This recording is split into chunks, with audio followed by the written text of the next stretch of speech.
Fantastic Voyage with Raquel Welch, where they get miniaturized and get shot into a scientist to go find out what his disease is? Yes, John, I remember. He's also stars in Warrior of the Lost World, where I'm the leader of the New World Order. There's a bad B movie that they do in Mystery Science Theater called Warrior of the Lost World. It's an Italian film. It's really bad, but it's funny bad. And Donald Pleasance, of course, is the villain who runs the global police state, New World Order. Awesome. He's always playing a villain, and if he's in a B movie, he's also in another Mystery Science Theater called Puma Man, where he literally he's one of the Illuminati. Not joking. That's because Donald Pleasance actually is Illuminati, folks. He actually is. He's just playing an actor. Folks, I've talked to Donald Pleasance, okay? He's in the Illuminati. Folks, I'm talking highest order, okay? Folks, but he's a good guy. He's our guy inside, okay? Yeah, all the good guys in there. Listen, John, beautiful show. Love what you're doing, okay? Donald Trump here. It's beautiful. It's going to be great. We're going to restore. It's going to be great. We're going to put a wall up, okay? It's going to be a great big golden wall. It's going to say Trump. It's going to be branded. It's going to be beautiful. Everybody's going to love it. It'll be great, okay? That's good. You got that one down. It's a little off, but I'm working on it. No, you know what I forgot to tell you this whole time was that when we do our Paul Craig Roberts, you have to say hubris with a whistle on the S. Okay. The neocons are full of hubris. The neocons are full of hubris, Alex. Hey, you know what? I had 3 people this week bitch me out. Now, Chris saw one of the comments. I think you guys saw one of the comments bitching me out over the All-Star Economic Roundtable that I reposted. I had 2 more people email me and bitch me out for supporting Alex Jones. Oh, man. And I had that happen when I uploaded my old clips 6 years ago of the Alex Jones skits. I had people that would message me and be like, I can't believe you're supporting that asshole. He's so fake. Oh. I'd be like, dude, awesome. Do you realize that is me? And they wouldn't believe it. They'd be like, no. I was like, no, it's not just me. I'm doing all the voices. You replied to that guy who said, it's a parody retard or something like that. And then he was like, oh, I didn't realize it. We still have to do the maybe we could do that like next week, like, and then just record it sometime. We have to do, I'll be Alex Jones interviewing Charlie Sheen and Nick Cage live from the Bundy Ranch, but they accidentally go to the Bunny Ranch. That's thinking perfect. that they're at the Bunny Ranch. It's perfect, because when I went with Patrick to Vegas and I was telling people that we were going to the Bundy Ranch, everyone misunderstood and thought I said Bunny Ranch. So, yeah, the situation would be like Jones is interviewing them, and he's like, so have you guys seen have you guys seen the feds down there? And then you, like Charlie Sheen starts laughing, like, yeah, the feds were here, Yeah, that's perfect. Yeah, and then Nick Cage is with him, and yeah, that'd be great. Maybe we throw in another voice. Yeah, figure out something. right. And it's so ambiguous until like Jones actually starts to figure out. He's like, "Where are you guys? I thought you guys were at the Bundy Ranch." Like, so you got like Nicolas Cage and then Charlie Sheen and then Paul Craig Roberts. Just throw him in there. Sitting in the hot tub. I was down here in the hot tub just wasting some time, some hours away, and I just happened to be here. And saw my friends Charlie and Nick. Didn't know you were having a meeting here, Alex. We've been passing around my 10-gallon cowboy hat. And the bunnies The bunnies don't have nothing on but my hat. Now, you just said bunnies. Are you saying Bundy or Bunny? I'm not. Are you guys are you at the Bundy Ranch or are you at the? Alex. Oh my God. Oh my God. Alex, we went to the Bundy Ranch and they took the clothes off and it wasn't a pretty sight. We came on down the road to the other one. Oh my God, folks! We need to go to commercial break here, folks. Oh my God, I don't even know how we're gonna air this. It's getting too explicit. So anyway, my good friend Jamie Hanshaw, girlfriend Jamie Hanshaw, is here with us if she wants to join in. I'm here. Hey, Jamie. Hey, how are you? Good. Jamie, great, wonderful. The more the merrier. It's always good to have a nice round table that's not just Jay and I doing the voices. Although, actually, let's should we start the show, Chris? Let's do that. All right. Split the audio. Okay. Fire Ready? up the reel-to-reel. Yep. Fresh reel of tape in, ready to go. All right, here we go. Welcome to the Afternoon Commute with Chris Kendall and John Adams. Today is May 17th, 2016. If you'd like to hear previous episodes of the Afternoon Commute, you can go to hoaxbusterscall.com, and you'll find those posted up there alongside the most recent episode of Chris's Monday night broadcast, the original Hoaxbusters Call. Also posted up there are various articles and videos. Some of those are original in nature, so make sure you check those out. For any and all things Hoaxbusters, go to hoaxbusterscall.com today. Mr. Kendall, how are you today, sir? I'm doing well. A little bit damp and wet in Oklahoma, but or Lawton, but other than that, it's nice and cool and enjoying it, and yeah, not too bad. Good. Yes, we've had some rain here as well. It's been very nice. And you've been a busy fellow. I've been a busy fellow. I was supposed to have an HBC special report done this week, but putting some finishing touches on that before we release it. So in the meantime, we can have a visit from our good friend, Mr. Jay Dyer from jaysanalysis.com, as he joins us on a monthly basis, and it's always a good time talking to him. And actually, this will mark a 1 year point that we've actually been talking to Jay. I was just thinking about actually that the first time I heard Jay, before I contacted him, I think he was on a podcast. It was called, what was that one? I think it was called I Heart Hitler Aliens Podcast. Mm-hmm. Yeah. Oh, wait, no. It was called Red Ice Radio. That's what it was called, yeah. Anyways, so I heard him on Red Ice Radio, and he was talking about the Frankfurt School, and I liked what he had to say, and we were lucky enough to have him on for a year now, and I've been enjoying his articles and his audios, and he always gives a shout-out to Hoaxbusters when he's tweeting and doing all sorts of other social media, and we're thankful for that. So, Mr. Dyer, how are you doing, sir? Good to have you with us again.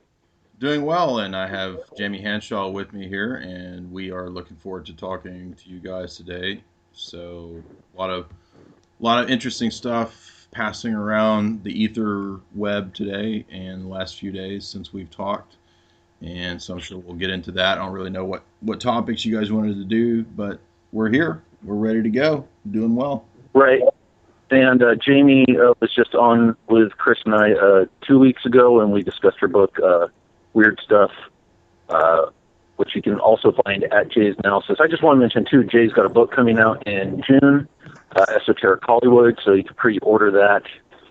And yeah, I got to actually, the full PDF was sent to me today. I got to see that for the first time, so really exciting. It looks great. It looks like it's going to be added bonus 363 pages, not 300 pages originally. So you're getting 404 stellar footnotes in 363 pages. A lot of neat, fancy pics. Jamie, you saw it. What'd you think? It looks incredible. Yeah, it looks really good.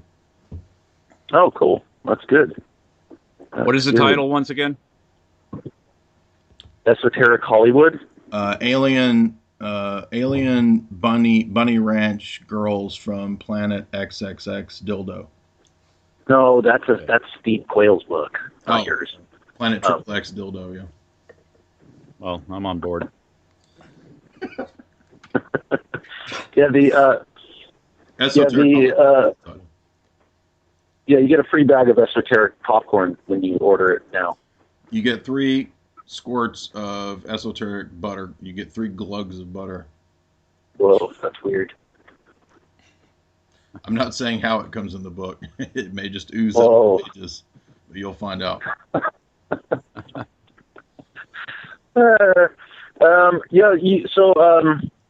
You were doing a review of Weird Scenes Inside the Canyon by Dave McGowan. Yes. That was a good review. I listened to that. I read it as well. And, we've talked a little bit about Laurel Canyon 60s counterculture. And Mr. McGowan was a guest on the Afternoon Commute. Sadly, only one time. I had corresponded with him through email since 2011. What was funny was, I don't think I ever told the story, he never made the connection that I was the same guy. So when, I kept emailing him to come on with Chris and I, and he never responded to my emails. And then, 2 months later, he responded to an email that I had sent 2 months before, and he's like, yeah, I'd love to come on. And then, we start talking to him, before the call, how we do. And I'm all, oh, yeah, the emails about the Black Dahlia and all. He's all, oh, you're the same guy? Well, pretty funny. I was a little confused originally when I started listening to you guys because I didn't understand the setup. I was like, what, there's 2 shows here or 1 show? Or I'm not dissing you. It took me a little bit of listening before I got the rhythm. Oh, you mean the Monday and the Afternoon Commute? Yeah, I didn't figure that out for a long time. I was like, is this too? Because John is literally driving his car down the road, reading out of books and talking on the phone at the same time. So I said, just wait till Mark Furman sees him and pulls him over and beats the crap out of him. Well, the good thing about this interview is we can actually confirm that Jay and Jamie are not being played by the same actor. Not anymore. Now that, as I was telling Chris last night, there's a synthoid replacement of me. I can be in more than one place at one time. Yeah, that comes in really handy. Or Jay is because we talked to Jamie, and Jamie's very feminine, so I don't think she can pull off a deep voice, but you're good at impressions. I think you can pull off a female voice, so that's what I think what's really going on. There's only one female voice I can do, and it's a very rare special occasion when you get to hear my impression of Cher. I'm not kidding. I actually do Cher. But it's a very, very rare occasion. Once in a blue moon, the alignments have to be right. It's a Ziggy conjunction of sun and moon and stars. And you might hear it. Does that count as a female voice? I don't know. Exactly. She has a masculine voice. Do you sing if I could turn back time? Is that what you sing? I can do the, what's that awful one from 2001 or 2 where she's... Do you believe in life after love? Yeah, that one. But he can't. If we're going to take it back to Laurel Canyon, then he'd have to do "And the Beat Goes On." But Laurel Canyon. You were talking about that, and I think Chris and I, a couple of years ago, we talked about that a little bit. But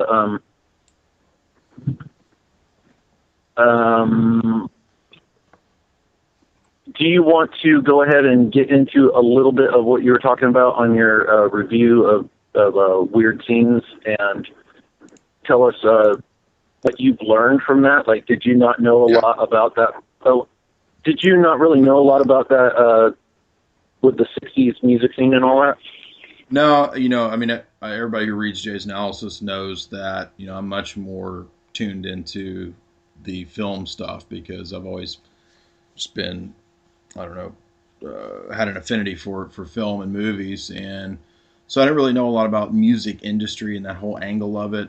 Certainly, I have interest in all that topic, but I heard Dave, a year and a half, 2 years ago on Red Ice, I think, for the first time, and I thought, well, that's a neat interview. That I have to check out that guy's work sometime. But I kind of filed it away and didn't think much about it. And then he popped up on somebody else's podcast around that time. Then I heard him with you guys, and then I heard him with Tim Kelly. So after about 3 or 4 interviews, I thought I got to get this guy's books. And so I got Weird Scenes, read it when I was down in Florida a few months ago, and then got Programmed to Kill, and about halfway through that one, and then I got the PDF of Wagging the Moondoggy, which I've read half of that in the last few weeks. So I was really impressed with his approach, and unbeknownst to me, I had nothing to do with it. It's all algorithms. Amazon puts my book with his book. So if they do that thing, where you buy one, get the other one for $35 together or whatever. So I think I'm kind of honored. I'm honored that my book would be stuck there. And I think they're a good pair because even though Dave deals with more of the nuts and bolts of what's going on in this specific scene, my book isn't really about scenes. It's more about symbolic scenes, I guess you could say, in film and different movies. And so what you're I'm not just plugging my book. We'll get back to Laurel Canyon, but so you're basically going to get, in my book, a chapter on, or a section on Kubrick, a section on David Lynch, a section on Hitchcock, a section on 007, and a section on the 80s and Spielberg.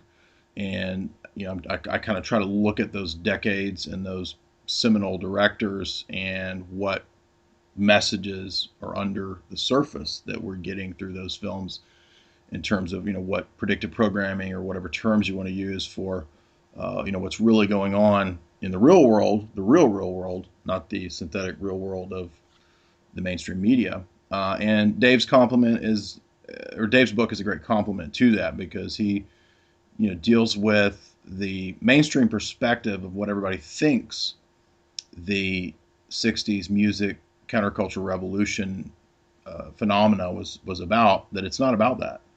And I think the first thing that stands out, there's, I guess you could say, 2 main points from Dave's book, and I want to encourage everybody that this is not like a replacement for his book. It's really something that you'd have to get and read, and it just kind of intuitively, I think, makes sense. It makes a lot more sense than the mainstream stories of the hippie revolution and all this, because number one, the families of the people involved are all pretty much establishment families. Not every single person, but big names, Jim Morrison, Zappa. Their fathers are military, biowarfare, or Gulf of Tonkin actors, so to speak, in the theater of war.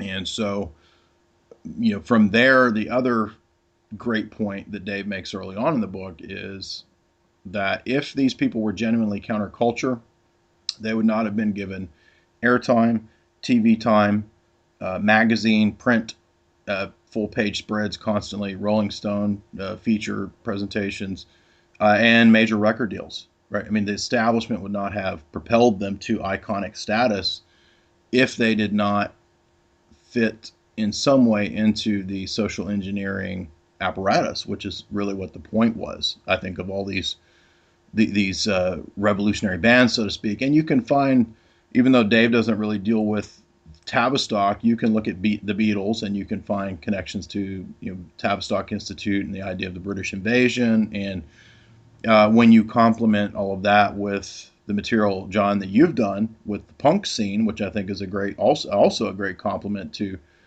Dave's book, and what I know, I'm not an expert in this region or anything, but in the techno trance electronic scene, which Dave's book actually ends with a brief discussion of new wave, the 80s phenomena of new wave and synth pop, and how that also, has CIA foundations in terms of its origin. It's not an organic movement. And what I think you see, as I said, in connection to what you were pointing out with the punk scene also the same patterns there, is that you start to see that it's the culture industry is what this is all about. And the culture industry exists not as Marxist per se, but as a corporate backed strategy, a statist backed strategy for large scale social engineering, because the pop culture of the UK and America exists to be propagated on a global scale. And that includes all forms of mass media and entertainment, whether it's music industry or film. It exists to be spread globally.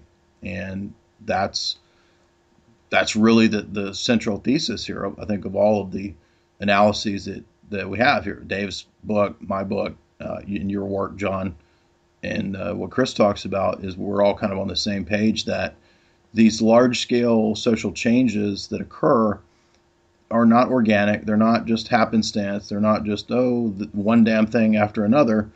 It's long-term business plan, social engineering, think tank, NGO strategies to reorganize and basically, I would say, ultimately, to use Arthur Koestler's terminology, it's alchemy. It's the science of altering man to fit the stratagems of the global elite. And ultimately, of course, that's all anti-human. We know that. That's the end goal. But to get to that end goal, that final point, that terminus, the telos, requires stages of revolution, breaking the mold of the old way of living, the old taboo. And it doesn't even mean that the old way of living was perfect or right or the best. It just means that this is the necessary stage. In alchemy, the dictum is solve et coagula. You have to dissolve a thing to remake a thing. And that's what it's all about. I agree. I absolutely agree. And I think with the hippie thing, Chris and I have discussed this, it was so the opposite of what, 1950s, early 1960s America was. Yeah. And so it came in like, to the youth, it was something new, it was something vibrant. And then to the old, it achieved the antagonistic aspect of it, which you need the opposition in order to make the youth believe in it more. And so I think as time goes on, people who look into these type of things, who, listen to our podcast or go to your website or read your book, or read Jamie's book, it's that becomes easier to spot over time. Yeah. This is something, ridiculously, obviously fake. It's obviously a fake front. Obviously, Lady Gaga is not a self-made, singer who rose to the top by the sweat of her brow. And so when you go back and you look at this culture creation from the 60s, you can actually go back to the 50s and see the culture creation. The one I always like to point out, because it's so obvious after the fact. And you're talking about a person who used to have their identity synonymous with music. Like, I used to consider music part of my identity when I was younger. Yeah, I was the same way, but with film. I mean, I wanted to be an actor, comedian, or director, and that was the vicarious way that I lived out what I wanted to be. It was through film. Right. Yeah, same thing with me, playing in bands and, studying music and, knowing who the bass player was on this recording and all that stuff. I put all my effort into that. And then it was pretty funny because I'd started to get away from that. And in 2008 was when Dave put out his articles. And it just hit me because I'd actually read all those books that Dave references in his articles and in his book, Michael Walker's Laurel Canyon and Barney Hoskins' Hotel California and California Dreamin' and Waiting for the Sun, all of those books. And I was reading this article, I'm going, I don't remember any of this stuff. Like, and I realized that because I was a consumer and I was a deep consumer and a fan of music, that actually had blinded me to, even though I knew, stuff about, the New World Order or the counterculture being co-opted by the CIA or something like that, I still never thought like, oh, the music is actually part of that too. And so here's an interesting thing I wanted to bring up was, the first quote-unquote rock and roll song was Rock Around the Clock by Bill Haley and his Comets, and I know you guys are not so young that you don't remember that song getting played on the radio. And the interesting thing about that is Bill Haley was not a teenager. He was an old man when he became a pop star, when he became the first pop star. And the Bill Haley and his Comets used to be called Bill Haley and the Saddlemen because they were a country band. Yes. And they basically got selected to make this song into a hit, and they kind of like, if you see the old rock and roll films where they were selling this stuff to the teenagers at the time, they tried to make Bill Haley look like a teenager. Like they put him in like a leather motorcycle jacket and like pompadoured his hair a little bit and tried to make him, look hip. But basically it was, hey, we need some older, more experienced musicians to make this song sound good. Mm-hmm. And then from that, the phenomenon went on from there, and you were able to get, youths involved in making this type of music. And then by the time the 60s came on, it was the same thing. If you go to all of those recordings of those songs, whether it's the Monkees or the Byrds or any of those bands, those are all older musicians playing in the studio. Those aren't those young guys that everybody thinks that it is. It's actually Glenn Campbell playing on the Byrd stuff. It's not Roger McGuinn. Yeah. Well, this is something that Jamie knows about because, as you guys have just, Jamie's very musically talented, and she has written extensively about the pop stars and discussed. We've had many conversations about how the music industry is not what everyone thinks, and it just like with Hollywood, people think that it's one thing and it's actually something very different. And so the studio productions, and especially nowadays, it's all synthesized loops. You don't even have to have musicians playing the actual music. It's a clip from 10 years ago, somebody doing a drum beat that was recorded, and it's just it's all done digitally.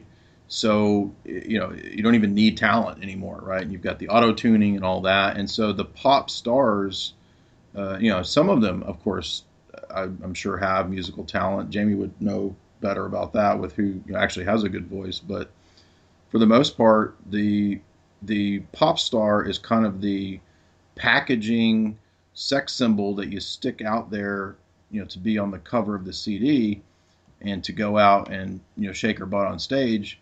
She's not really the music, right, at all. This is all just some computer digitally created thing. So in other words, we're actually like a whole level beyond the way it was with the Laurel Canyon stuff. And I'm not trying to get away from Laurel Canyon, just pointing out that it's even more ridiculous today in terms of being synthetic.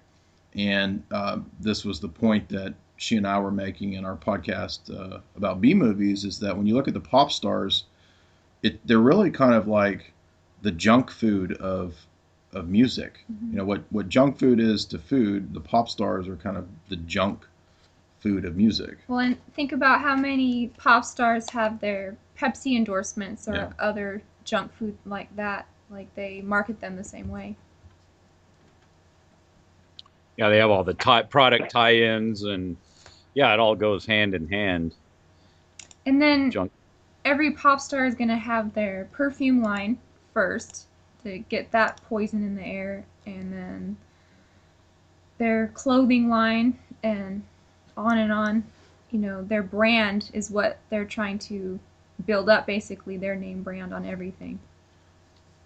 You mean the Nicki Minaj perfume's not good? No, dude, I get nauseous when I walk through the perfume aisle at the department store.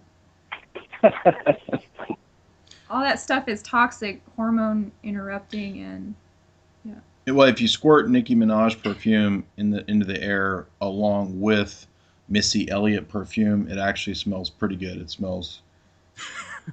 There's a slight waft of booty in it, but it still smells pretty good. Well, this one time I was at Kohl's and I saw the Justin Bieber perfume, right?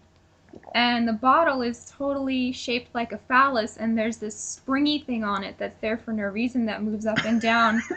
And I even took a picture of it because it was so suggestive of this is how you get the perfume out, is you kind of have to stroke it out. So basically, all of it is, everybody knows about sex and advertising, but it's basically just most degenerate stuff to appeal to the basest desires on one level for consumerism. But what most people don't get is what you and I and we all get is the fact that it's also large-scale social engineering. And that's the great point that Dave brings out about the 60s counterculture revolution, is that he kind of takes away that hero status of these people, especially if you're, Jim Morrison. I mean, if you can even if you watch Oliver Stone's film, The Doors, I mean, there's even hints in Stone's film, which is pretty tame, as to what's actually going on here, because there's one scene I recall, it's been some years since I watched it, but there's a scene where they've got, Val Kilmer's there playing Jim Morrison. They're like, yeah, we're going to actually just take a bunch of pictures of you and make you into a sex symbol. Well, not only that, the icons that they give you from this era as some sort of idealized peace and love and revolution thought, these people were not very nice people in real life. A lot of them were wife beaters and family deserters and child abusers, and, Jimi Hendrix has been purported to beat women on many occasions, and John Lennon as well. Yeah, it's all this image making and manufacturing, and there's a documentary. It's kind of a locally done documentary when I was out visiting San Diego, and they were talking about the photographer of the Doors and I think Mamas, Papas, and all these different bands, and how he was this really talented photographer that just kind of happened to fall in with all those people and just happened to just like heavily document their life and everything. And it just so happened to kind of all fall together that way. Like he had some other kind of job that he ended up kind of photography on the side, and then photography became his main thing. And I've been listening to it, and it sounds very like very sort of contrived sounding story, but just like George Lucas happened to be at the Altamont Music Festival, the Rolling Stones, and he happened to be there in production on a documentary that happened to catch the death of the guy at the hands of the Hells Angels during the "Give Me Shelter" song. Who by the way, that death's pretty questionable. Tell him, Chris, about the gravestone. Yeah, he doesn't have one. That's the thing, and he doesn't have a. There was a guy that tried to do a documentary on that, and it was documenting. Who's this guy that got killed? I can't think of his name, but anyway, so he went and tried to do some background digging on this guy, and then it turns out he's like, okay, there's very sparse information in the newspapers, and then there's no burial plot and no headstone. Yeah, we were discussing that same principle of early viral marketing, I guess is what you could call it, which I don't know if this is true, but we were speculating that, if you think about the film Ben-Hur, the big mythology around that film was that when Cecil B. DeMille was creating the gladiatorial scene, somebody is actually killed with the horses running over the guy. Now, I don't know whether it's true or false, but that's the story. And how many people do you think went and saw the movie because you're able to, quote, see a guy die in the gladiatorial scene? Now they're saying he died for real. Wizard of Oz, too. Yeah. There's a lot of stories like this about big movies. Oh, yeah. That there was the story of the girl on the set of Poltergeist 2. The little blonde girl dying during the production of Poltergeist 2. Cecil B. DeMille. Remember, Jason Lee is supposedly shot during the filming of The Crow 2 or 3 or whatever. Brandon Lee. Brandon Lee, excuse me. And the set piece gun has a real bullet in it. Well, that doesn't make much sense, but could it be a real hit? Could be. I don't know, but I'm just saying these things also propel the film. And another thing you'll notice too, which I point out in that Laurel Canyon talk, was when Mackenzie Phillips came out to talk about the incest situation, she had a book coming out and her sister had an album coming out. When Gwyneth Paltrow and Chris Martin divorce and they're all in the news, it's right before Coldplay's new album. So what I'm getting at is that it's very difficult to know when all of these things are a PR created event. We just don't know, right? I mean, there's no way to know, but it works because the public goes along with what the consensus reality is, and they assume that the media is telling the truth and things are the way that it's presented, and they don't realize that there's a whole marketing angle involved in all this, not to mention, of course, the big scale social engineering, but yeah. Maybe we can expect a new Black Sabbath album because Ozzy and Sharon divorced after 33 years. Well, John, that audio you sent to Jay and myself about they were talking about were those two guys talking about Laurel Canyon and stuff. And then the dude brought up that when Prince died, the day he died, there was a fragrance that was released the day of called Purple Rain, but not rain like in rain, but like rain as in like rule. And then he brought up something interesting about the color purple. Like if you take purple and you break it down, okay, you got blue and red makes purple. And then that's the Republican and Democrat parties in the United States. And I said, that very possibly could be coding right there. And that does make sense. The red and the white, the red and the blue, and then you combine the two. And that's America's colors, and you combine the two, and they turn royal purple. So it's the iteration of the British Empire and the royal rule, just taken and reconfigured and then broken down into two separate, the dialectic breaking down into the two supposedly separate political parties. I never thought about that before. So yeah, that guy, I think he made up a good point.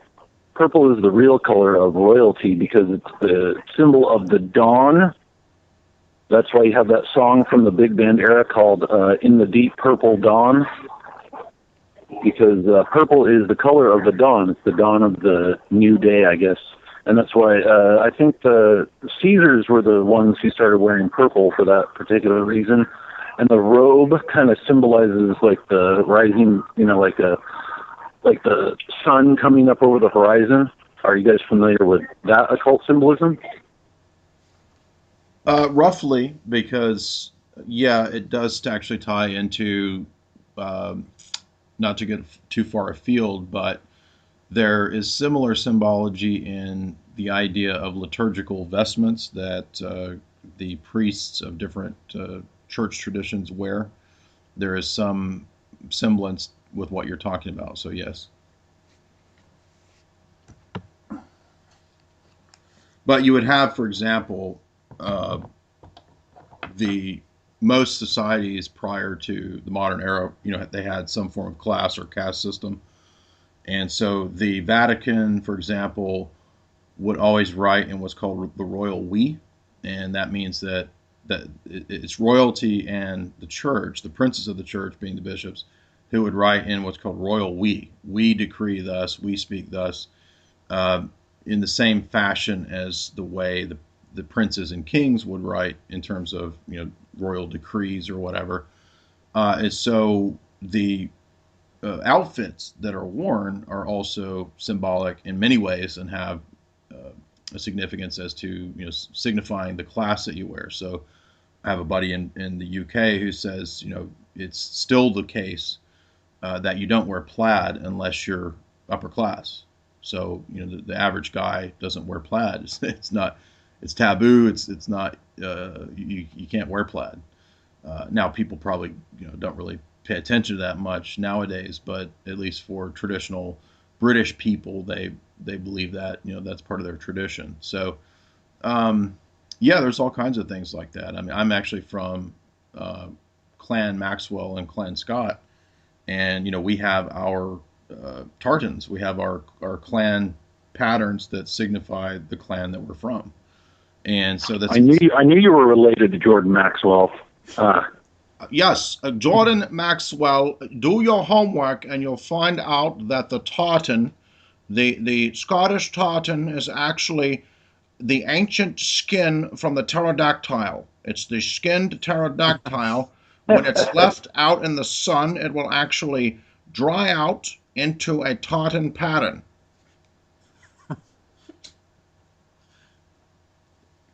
But yeah, you're right. I mean, Mac. I don't think he's right about everything he says about the reason judges wear black is because they're priests of Saturn. I don't think that's true, but it is true that the robes and outfits that are worn, that's the classic, imagery of symbolically signifying your level in society. Sure.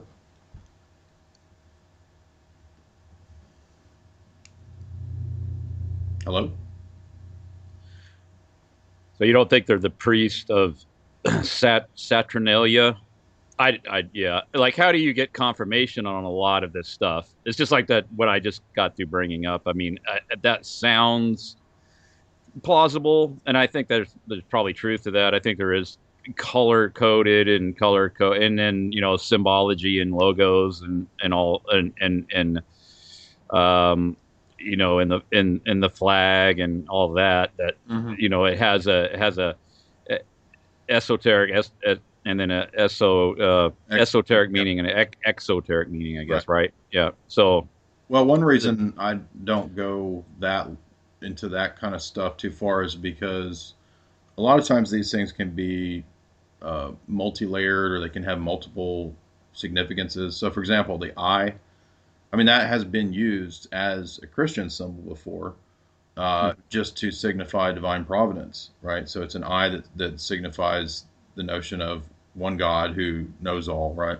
And I don't think that every case that's been used, it was intended to be Luciferian or Illuminist, because, for one, it predates both the Illuminati and modern, British Masonry. So I don't. Now, does it go back to Egypt? Yeah, but so does the Ankh, right? So if Coptic Christians use the Ankh to signify life and the cross, does that mean that every instance of the Ankh is Egyptian mystery religion? No, not necessarily. It just depends. I mean, symbols they can also sometimes be so prevalent, like an eye.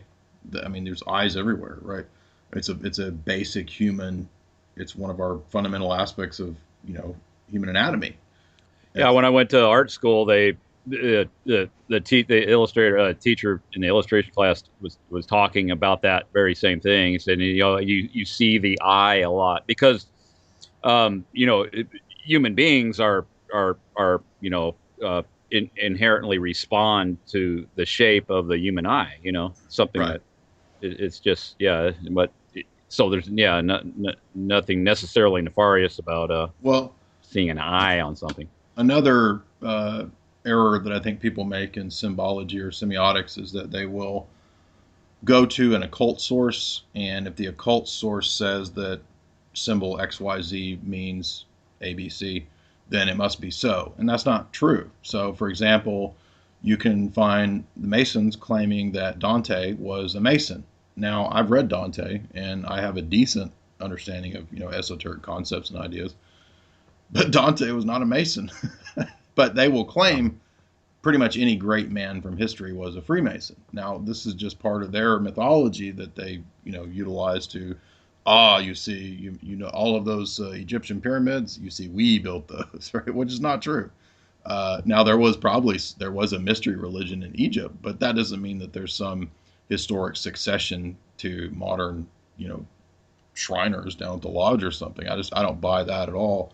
And I've read enough of Albert Pike and different Masons I can tell when they're not being faithful to things that I see in other historical records that would contradict them. So I've read enough Dante to understand that I don't think so why would they say that? Well, so in Dante's day, there was a really corrupt caste of people amongst the Florentine elite who were ruling things, and some of these people got into offices in the papacy, and so Dante throws some of them into hell in his work, right, in the Inferno. Now, does that mean that Dante wasn't a Catholic and was some sort of crypto Mason? No, I don't think so. I just think that he was calling out the corruption that he saw as a man of his times. And yeah, he believed in some esoteric things, but as did everybody in that era. The astronomy and the astrology and the alchemy and chemistry of that day were all one. They were all combined. They were viewed to be the same thing. So that doesn't mean that everybody in those eras was some sort of dark occultist. That's ridiculous. And they'll do the same thing with Thomas Aquinas. The Masons will say, well, Aquinas was a secret Mason. Well, I've read a whole bunch of Thomas Aquinas, and there's absolutely no reason to believe he was a Freemason. That's utterly ridiculous. But the people will do that kind of same, I guess you could call it, genetic fallacy or fallacy of origins or something, where if a person who's a Mason says this symbol means this, then it always must have meant that to all people. When I think to properly understand symbols or semiotics, you have to know the context and the intention. So which is not always easy to determine, but I think you can get a rough outline of, what was the mindset of this person? What did they believe? And do we have enough evidence to figure out, what they intended with this symbol? Because it may not have been what, some Mason 700 years later thought the symbol meant. Yeah, it's like the whole word parsing or word sculpting thing. It's like, how do you get any kind of confirmation? And the most ridiculous part of that is that they'll take English words and try to derive these esoteric meanings for concepts that are completely foreign to English. Like you can't or like the Masons will take Solomon, Sol, Om, On, and they'll split that up into 3 syllables and read these pagan deities into Solomon's name. That's not what Solomon's name means. It means shalom, right? Mm-hmm, yeah. It has nothing to do with the English anglicization of the word and dividing up the syllables of the anglicization of the word. That's just preposterous. The 3 names of the sun. Yeah. But the 3 names of the sun in Hebrew, in ancient Hebrew, are not the 3 names. They're not the same thing as shalom. Or Israel. No, obviously, soul is Latin. Exactly. That's why it doesn't make any sense.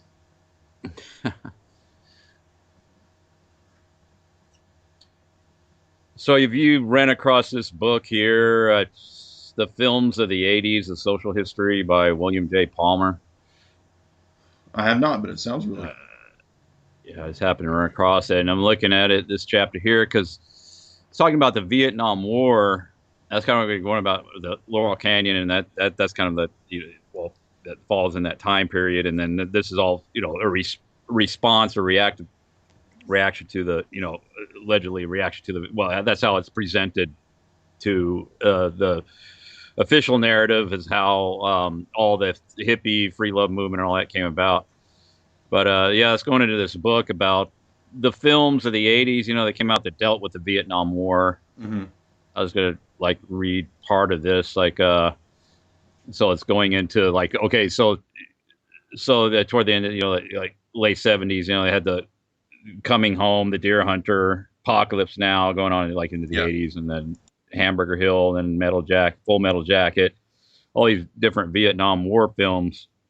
And I was thinking about, okay, I mean, as far as how this expresses itself in a social context, like this, this experience, this Vietnam War experience, this And then you have these young men, generally speaking, are the ones that go into these wars, and then they come back, and then they have to adapt back into society and culture. But yeah, this idea of promoting like nihilism, the into the culture, like coming out and bringing this mindset coming out of a war scenario, and and that's it goes into this a little bit in this paragraph here. Say what's important about this symbolic nihilist third phase of the Vietnam War films. He's talking about going in, the third phase, like the Full Metal Jacket and those type films that kind of dealt directly with the war itself. And so what's important about the symbolic nihilist third phase of the Vietnam War films is that, except for Guardians of Stone, all the films are set in Vietnam in the war. The consensus that all these films arrive at is that beginning in the Vietnam War occasioned an almost complete annihilation of the former civilized moral self, just as the circumstances of the war itself had accomplished a complete annihilation of the participants' grasp of reality, morality, or sanity. As Conrad wrote in about Africa in Heart of Darkness, Vietnam was a world where everyone had kicked loose of the earth, quote unquote, and was operating with, quote unquote, no restraint. Symbolic nihilism is a representation of, or a dramatization of an individual or a group's individuals' gradual movement into a void in which all positive aspects of the self, all powers of self-determination and control of action and context are not simply temporary loss, but rather are so totally annihilated that the self no longer believes in any context, no longer hopes for any progress towards any of the ideals, moral designs, social relationships that it held before entering that void. Yeah, that's a great point. I had a commenter on the Laurel, one of the talks I did, maybe the Laurel Canyon talk, about Dave's book, and he was saying something to the effect of, "Oh, you need to look at Chomsky's analysis of Vietnam, and that it was ultimately a success, even though the U.S. quote lost the war." And I don't really get into Chomsky. I'm not really into all that because I think he's kind of just part of the left-right dialectic. But I think that's true because the wars can have many functions. They can have the function of affecting the economy, reorganizing some other far off land that's amenable to U.S. business interests. It could be, there's all kinds of things, depopulation perhaps. All of those things could be part of war, but they also have, I think, as Alan Watts pointed out many times, the effect of radically changing the existing culture in the U.S. or the West in an immensely sped up fashion. And so you can accomplish much more in wartime than you can in so-called peacetime, even though that's kind of a scam because we're always in a perpetual war state. There's always a perpetual bogus threat. But absolutely. The 80s war movies, and that's actually something that we're going to dive into next because I saw a connection between what Dave writes about in Program to Kill with the Phoenix program and the rise of the so-called serial killers and all that. That you see that in movies like Apocalypse Now, and there's another story of another movie that has the mythology of Martin Sheen was actually on acid, is the story, right? In the scene where he goes nuts and flips out on acid, and supposedly he was really on. So there's some more marketing about them. But anyway, yeah, I've seen most of those movies that you mentioned, Deer Hunter and so forth, and then we had the 90s ones, Platoon and those kinds of things too. And yes, what this does, it wasn't that the U.S. lost Vietnam. It gained another stage of social engineering in the U.S. It also gained a tremendous drug ramp up with the drug pipelines, Silk Road, and then the other ones. There's many of these famous drug lines that go back like 200 years back to the British Empire, the Silk Road, and so forth. And so Vietnam, Cambodia, Laos, all of these relate to heroin, drugs, opium, social engineering. It's always this actually the same plan, and it's go ahead. And it put a gap between generations, because Yeah. then it was the children who were against the war versus the parents who were more traditional, who had fought in World War II and thought that war was always for a justice. Right, and exactly, yeah, and Right. Vietnam also ties into MK Ultra in the sense that a lot of the soldiers coming back were not. We know about the Phoenix program, but this also ties into drug use through the hallucinogens, right? So a lot of it's drugs, a lot of it's black markets, and I think this is roughly illustrated in a decent way in Adrian Lynn's film Jacob's Ladder, right? Because Tim Robbins plays the Vietnam vet who is suffering all of these flashbacks, and he doesn't know what's happened to him, and it's because he was actually part of MK Ultra. And I think that did happen. I'm not saying that they were trying to create the Tim Robbins super assassin, but what I'm saying is that the first people that will be used for testing, just like they do it now with the implantable microchips. They've done this with guys who were in Desert Storm. I've heard soldiers say that they were Desert Storm guys were some of the first guys to be implanted with microchips. Microchipping, that actually comes out of MK Ultra. That's part of the electrodes and all that. Experimental drugs in terms of neuroenhancers, DARPA's work with biometrics and all that. That's all Desert Storm and Operation Iraqi Freedom, right? There were soldiers involved in those programs, and those are just extensions of MK Ultra. And so Vietnam and the soldiers involved in those levels of testing and psyops, those were also just different phases in what's roughly called MK Ultra, but we don't have to use that. It's just the Pentagon's mind control program is all it is. Yeah, Adrian Lynn made another MK Ultra movie. It was called Flashdance. No, but speaking of MK Ultra, I've actually got a copy of Steps to an Ecology of Mind by Gregory Bates in here. Uh-huh. And Jamie brought up the generation gap, which, of course, his wife, Margaret Mead, is famous for writing the book, The Generation Gap. Yeah. And there's an interesting quote here in this chapter with a very interesting title. It's called Social Planning and the Concept of Deutero-Learning. He says, I have italicized a parenthesis in footnote 5, which prefigures the concept of the double bind. Dr. Mead writes, of course that's his wife, but he's referring to her in the professional sense. Dr. Mead writes, those students who have devoted themselves to studying cultures as wholes, as systems of dynamic equilibrium, can make the following contributions. Implement plans for altering our present culture by recognizing the importance of including the social scientist within his experimental material, and by recognizing that by working towards defined ends, we commit ourselves to the manipulation of persons and therefore to the negation of democracy.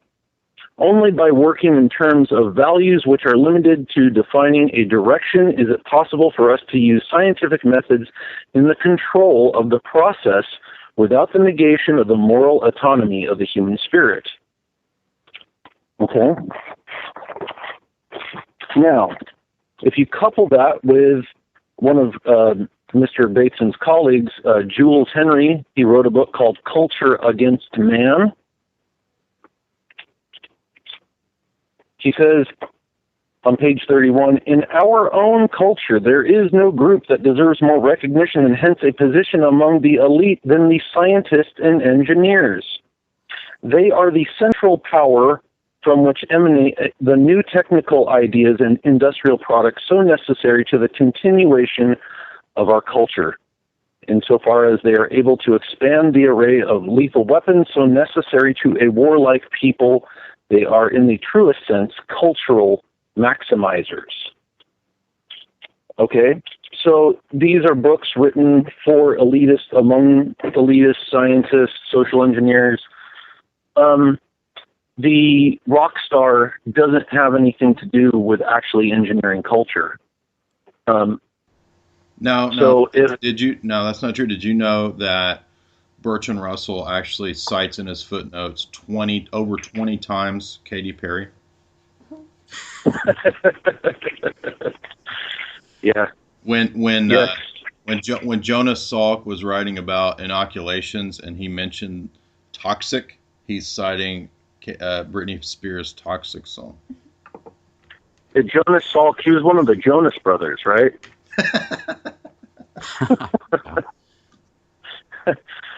Yeah, so the cultural engineers, that's another thing too, is like, I wanted to bring this up.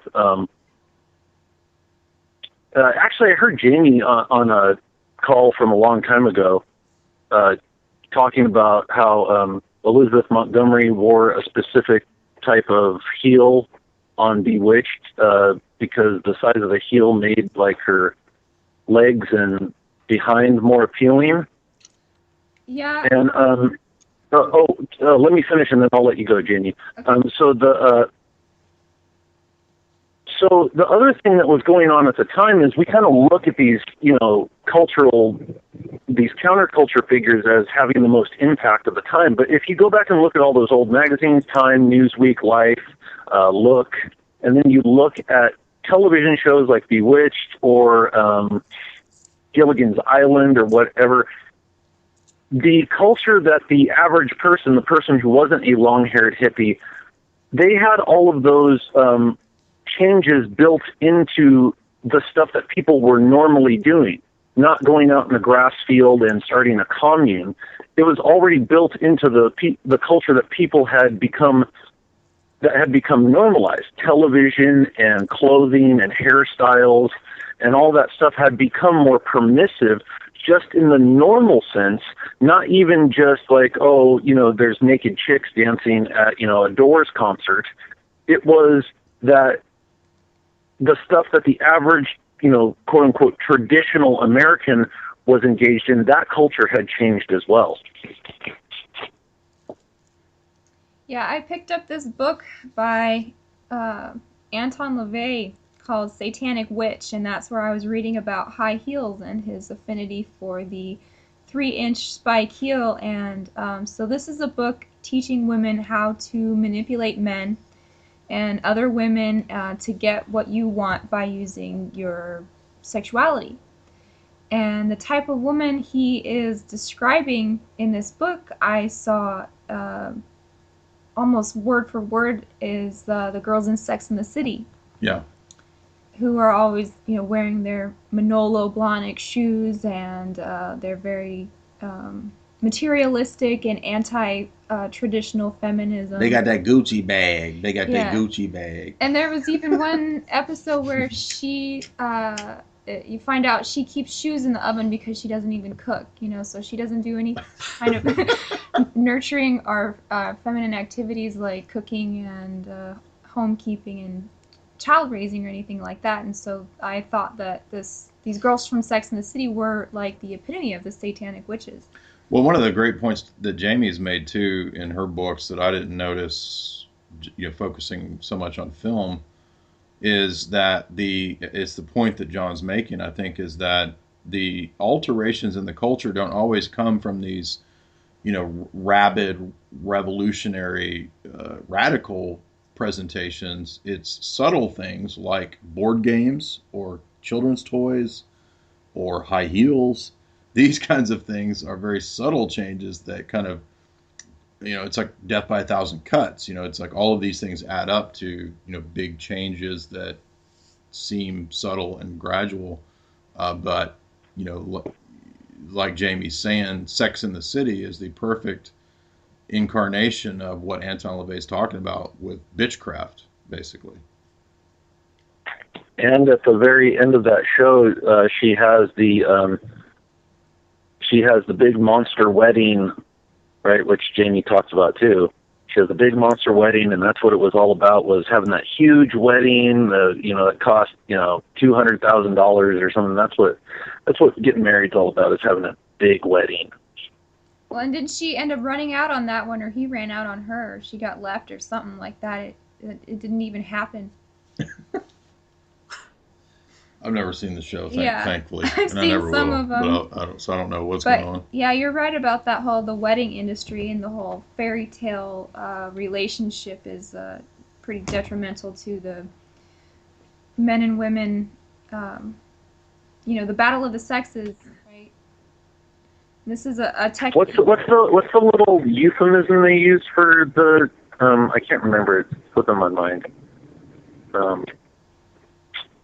Bridezilla. Yeah, exactly. That's a show. Yeah.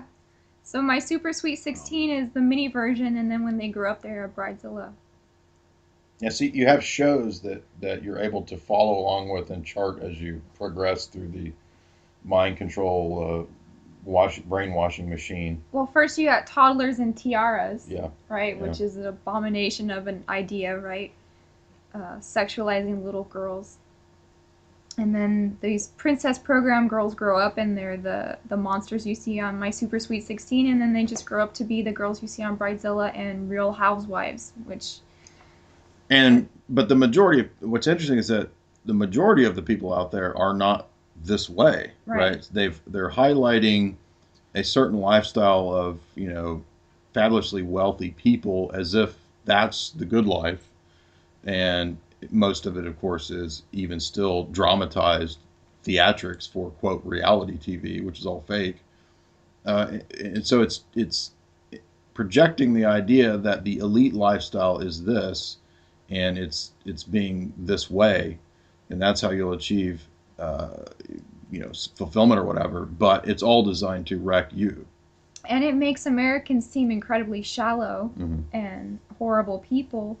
And at the same time, it demoralizes real American people when they go and try and check out at the grocery store and they have to use food stamps and they look over and they see Beyonce just had a $100 million vacation or whatever. That's going to put you in a bad mood, to say the least. $100 million vacation. Well, I'm just giving it an example. You know what I mean? Well, what was Kanye's wedding? Kanye's Nicolas Cage. Kanye has a $30 million wedding or some preposterous number. Yeah. Which is probably not true, but still. Yeah. Or Nicolas Cage buying 2 islands to party, burn one down, and buying a dinosaur. They jack up the price to make it seem more extravagant. I mean, they've always done this. I mean, all of us growing up in the 80s know that as time progressed, they always have like more expensive, extravagant things. As like, back in the 80s, like something that cost $2 million was like, oh my gosh, it cost $2 million, and now we're up to $30 million weddings. And, they do that on purpose, I think. I think that's all BS. Yeah, I agree. But I wanted to bring something up, a little bit of Laurel Canyon lore that Dave didn't put in his book, but that a lot of people don't know about. And that's pertaining to Miss Jane Fonda. I have a particular fondness for Miss Jane Fonda because when I saw Cat Ballou when I was about 6 years old, I thought Jane Fonda was pretty hot back in the 60s. But it's funny, I was reading her book, My Life So Far, and I came across this one thing in that book, and maybe Jamie might want to go look this up because it's interesting, that Jim Morrison and Jimi Hendrix and Jane Fonda all claim that they were sexually abused by someone in the Army. There's all separate accounts in different biographies of these unnamed Army people who allegedly sexually abused these people. And the Jane Fonda account is a little bit more in detail. It said when she was being babysat by her babysitter, that her boyfriend came over, and her boyfriend was in the Army, and her boyfriend started sexually abusing her, and then she blacked out and she doesn't remember what happened. I'm just saying that's in the book. That's in her book, My Life So Far. But here's an interesting thing about Miss Jane Fonda that most people might not know, besides that she was the workout queen of the 1980s. Jane Seymour Fonda was born on December 21st, 1937 in New York City, the daughter of actor Henry Fonda and the Canadian-born socialite Frances Ford Brokaw Seymour Fonda. You hear a lot of names in there. According to her father, their surname came from an Italian ancestor who immigrated to the Netherlands in the 1500s. They intermarried and began to use Dutch-given names, with Jane's first Fonda ancestor reaching New York in 1650. She also had English, Scottish, and French ancestry. She was named for the third wife of Henry VIII, Jane Seymour, to whom she is related to on her mother's side. Her actual full name is Lady. Her first name is Lady, her middle name is Jane, and her last name is Seymour Fonda. And it goes on from there that her brother is Peter, an actor, and maternal half-sister, Frances de Villiers Brokaw, whose daughter is Pilar Correas, owner of Pilar Correas Gallery in London. Her mother committed suicide while under treatment at a psychiatric hospital. Now, I wasn't able to find this in time, but I remember reading something too that the Fondas have some sort of connection to the Rockefellers as well, like on the Frances Seymour side. There's some Rockefeller connection.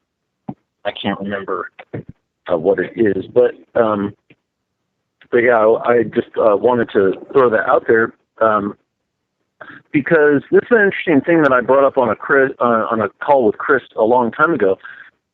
So Jane Fonda was seen as a feminist icon of the 70s, and she's palling around with Gloria Steinem and Angela Davis and all those people. And then she comes into the 1980s, like so many other people did, and is involved in this mass consumer, workout video phenomenon, right? Mm-hmm. And you see all these people of the counterculture actually adapt quite well to the materialistic 1980s, right? And so I'm just giving the example of the Jane Fonda workout video as being this like mass consumer product when Jane Fonda was allegedly supposed to be like a communist and siding with the Viet Cong and all this type of stuff. Right. Here's an interesting little factoid about Jane Fonda workout. Jane Fonda actually didn't retain her thinness from working out. She actually retained it because it turns out she was anorexic and bulimic the whole time she was doing those workout videos. Yeah, probably helped.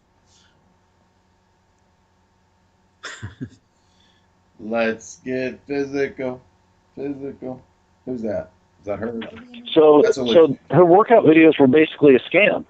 Right. Well, that makes me think that Stop the Insanity Susan Powder might be a scam because she says you can eat all you want and you don't have to work out. You remember her? Remember her from the 90s infomercials with the blonde flat top? Yeah, I think I remember it. Like, she said you didn't have to work out. Of course. Yeah, so these are all kind of Ron Popeil type scamsters. ShamWow, right? This is a similar methodology, and yeah, that's a great point too about her. I've made that point many times about people who are communists are always multimillionaires. If we recall, Nelson Mandela, according to Stephen Dorrell, was an MI6 asset. And that's probably why Nelson Mandela has a rather palatial estate townhouse. I guess you have a fancy townhouse in the middle of London. It's not very, where he probably still lives. That's not very communistic, right? We've talked many times about Fidel. Fidel has a pretty nice pad down there in Cuba. Yeah, if you just have like a couple of like a portrait of Che Guevara on the wall, and you're good to go. You can live in a palatial estate, and have some communist. I've never seen a communist of note, a known famous communist who didn't live pretty high on the hog, and I think that's pretty it's ironic and it's also absurd, and it's telling all at once.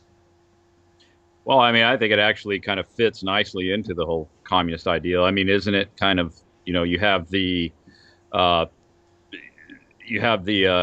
those identified as those that are going to bring about the populist revolution where everybody's going to share equally, but you have to go through that phase, right, Jay? But that phase never kind of gets, they never seem to get past that phase where everything's kind of consolidated into the few hands, or where they're supposed to eventually like turn it over. Well, see, they haven't got there yet, Jay. I mean, they eventually will. They'll turn everything over to the people, but it's just it takes time. Yeah, and then when you bring all these things up, it's always, well, it's never been properly enacted. if we could just enact, the communist revolution correctly, but those darn capitalist powers always get in the way. But I think what's great about what John was saying about Vietnam and all that is I see these things, if we want to talk about the big scale social engineering, of course, Dave makes the argument that the purpose of the Laurel Canyon scene was to take a steam valve, take the wind out of the anti-war sentiment, which there's probably a case to be made for that. But if we want to zoom out and look at the even bigger picture, I think that all of that fits into the plans for convergence and third wave, and that was at least from the 40s on to the 70s and 80s, right? From the CFR archives in the 40s talking about the desire to combine with the Soviet Union, to blend the East and the West. This is where the idea of the third wave comes from, convergence, all the way up to the writings of Toffler. That you can see then why these big scale global problems would be presumably answered by the establishment with global government. I mean, that's really what it's all about. So Vietnam, what's it about? It's about global government, because it's part of the business phase of moving towards even though third wave, so to speak, is not really that popular in terms of nowadays. I don't think that the global strategists, or Kissinger and Richard Haas, are not going to be talking about the third wave. But it doesn't really matter what words we're using, because those are really just game plans about that are about getting towards the end goal, and the end goal is always the same. I don't like to use the word the third wave. What I like to do is to talk about the world order. That is indeed for a new world order. That is my friend Henry. Henry's plans are absurd. He's a war hawk. If you go with the big Brzezinski plan, we'll find the simple way to the new world order.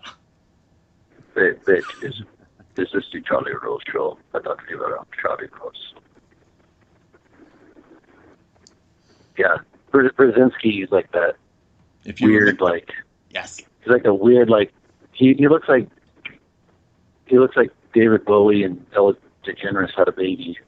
Yeah. Like, he kind of looks like an alien, like the way that they picture aliens. But do you remember we're all old Alex Jones listeners. Do you remember when Alex used to run the ad for Truth Rising, and he would run it like every 5 minutes?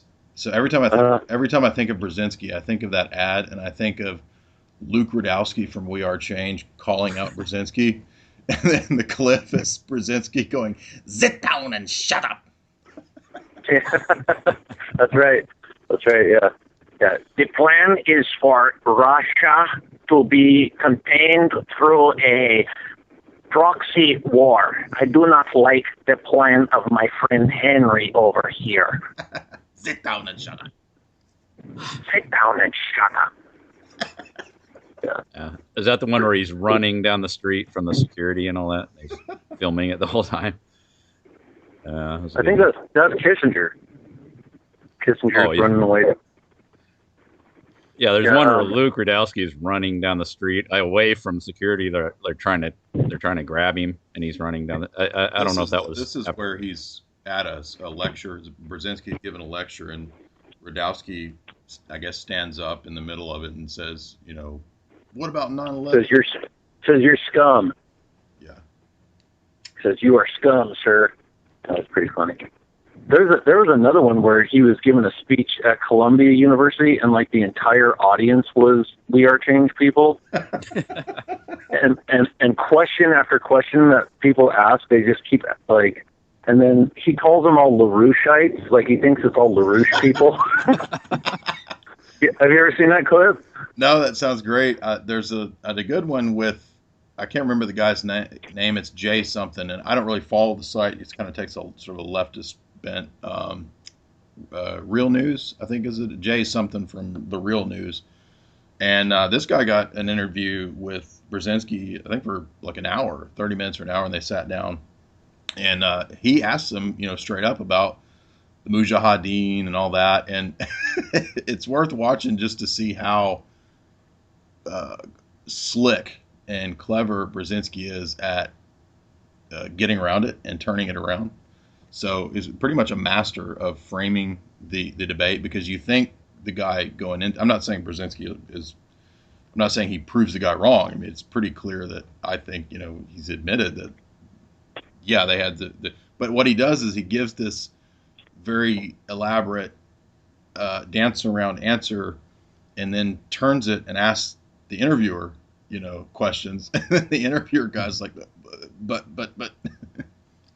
Yeah, I think I've seen that one. It's like one of those situations where did he answer the question? I don't know. What did he say? I don't know. Yeah, there was, in that one I was talking about the We Are Change, it's pretty funny because after about like the fourth or fifth question, he kind of figures out what's going on. And one of the guys asked him, like, okay, well, what about the Bilderberg group? And he said, his answer is, the Bilderberg group drinks blood. That's what they do. They have a meeting where they drink blood together. And so he like starts being sarcastic to the rest of the questions, because he's like, oh, he's all, okay, you LaRouche people. Pretty funny. But yeah, the anti-war period of that, coming out of Vietnam and into the 1980s, I discovered something in my research into aerospace, and you guys might think this is pretty interesting, but in this book, it talks about something bizarre, and I was going to go over this in a future talk, but it talks about how the aerospace industry and the creation of the internet is the convergence of the conservative and the liberal mindset. Yes. And so it's a very strange thing in this essay. I wrote some notes out of it, but don't have the essay itself handy. But it basically goes into, it says, we needed the conservative mindset for the engineering and the scientific part of the aerospace and the creation of the microchip. Right. And that in so many words, I'm going to speculate on this in a future, like I said, in a future talk, but I'm speculating out that a lot of the aerospace industry production was a cover for the creation of the internet. Like they were creating stuff and saying, oh yeah, this is for aerospace, but they were really testing for the internet. And then they needed the liberal, more freer kind of quasi-liberal libertarian mindset to be able to come up with the extrapolate out with the cybernetics. Huh. Okay. Yeah, I could see that. Yeah, so I thought that was a very interesting thing that I came across, and I was reading them all. Wow, they actually, and this also comes out of the counterculture, because Stuart Brand and the rest of those guys. Yeah, a lot of the Silicon Valley people are supposed to be these acid tripping leftists that are creatively coming up with this stuff, right? Right, allegedly. But whatever it was, that particular idea was at least sold to people who actually, might have been programmers. Like we've talked about before, there's a very famous picture in Life magazine of these hippies in a hippie commune. And it's like, the man's got, long blonde hair and a beard, and he's sitting around shirtless with his wife and his children. and they say, this is a hippie commune, and he by day he's a computer programmer in Silicon Valley. Like, that's what the caption on the picture says. I was laughing when I saw that. And that's kind of what the hipster is today. The hipster represents this sort of postmodern evolution of the social living of the 60s liberal hippie ethos mixed with the tech conservatism of the idea of everything becoming, part of the big grid. That's the military complex angle. Do you guys know where the word hipster comes from? I don't know if I've talked about this on the talk before. I think I heard you mention it, but no, all I was aware of was the kind of the black jazz scene, I think, or the beatnik type scene is where the hipster idea first came from, but I don't know about the term. Yeah, the hipster was an opium smoker, because in order to hit the pipe, you had to lay on your hip. Oh, okay. And so, once again, you've got the drug culture reference to somebody who's called a hipster today. The term is actually from the opium dens where you laid on your hip. So, it's like Sherlock Holmes. So that's why they wear plaid and have handlebar mustaches.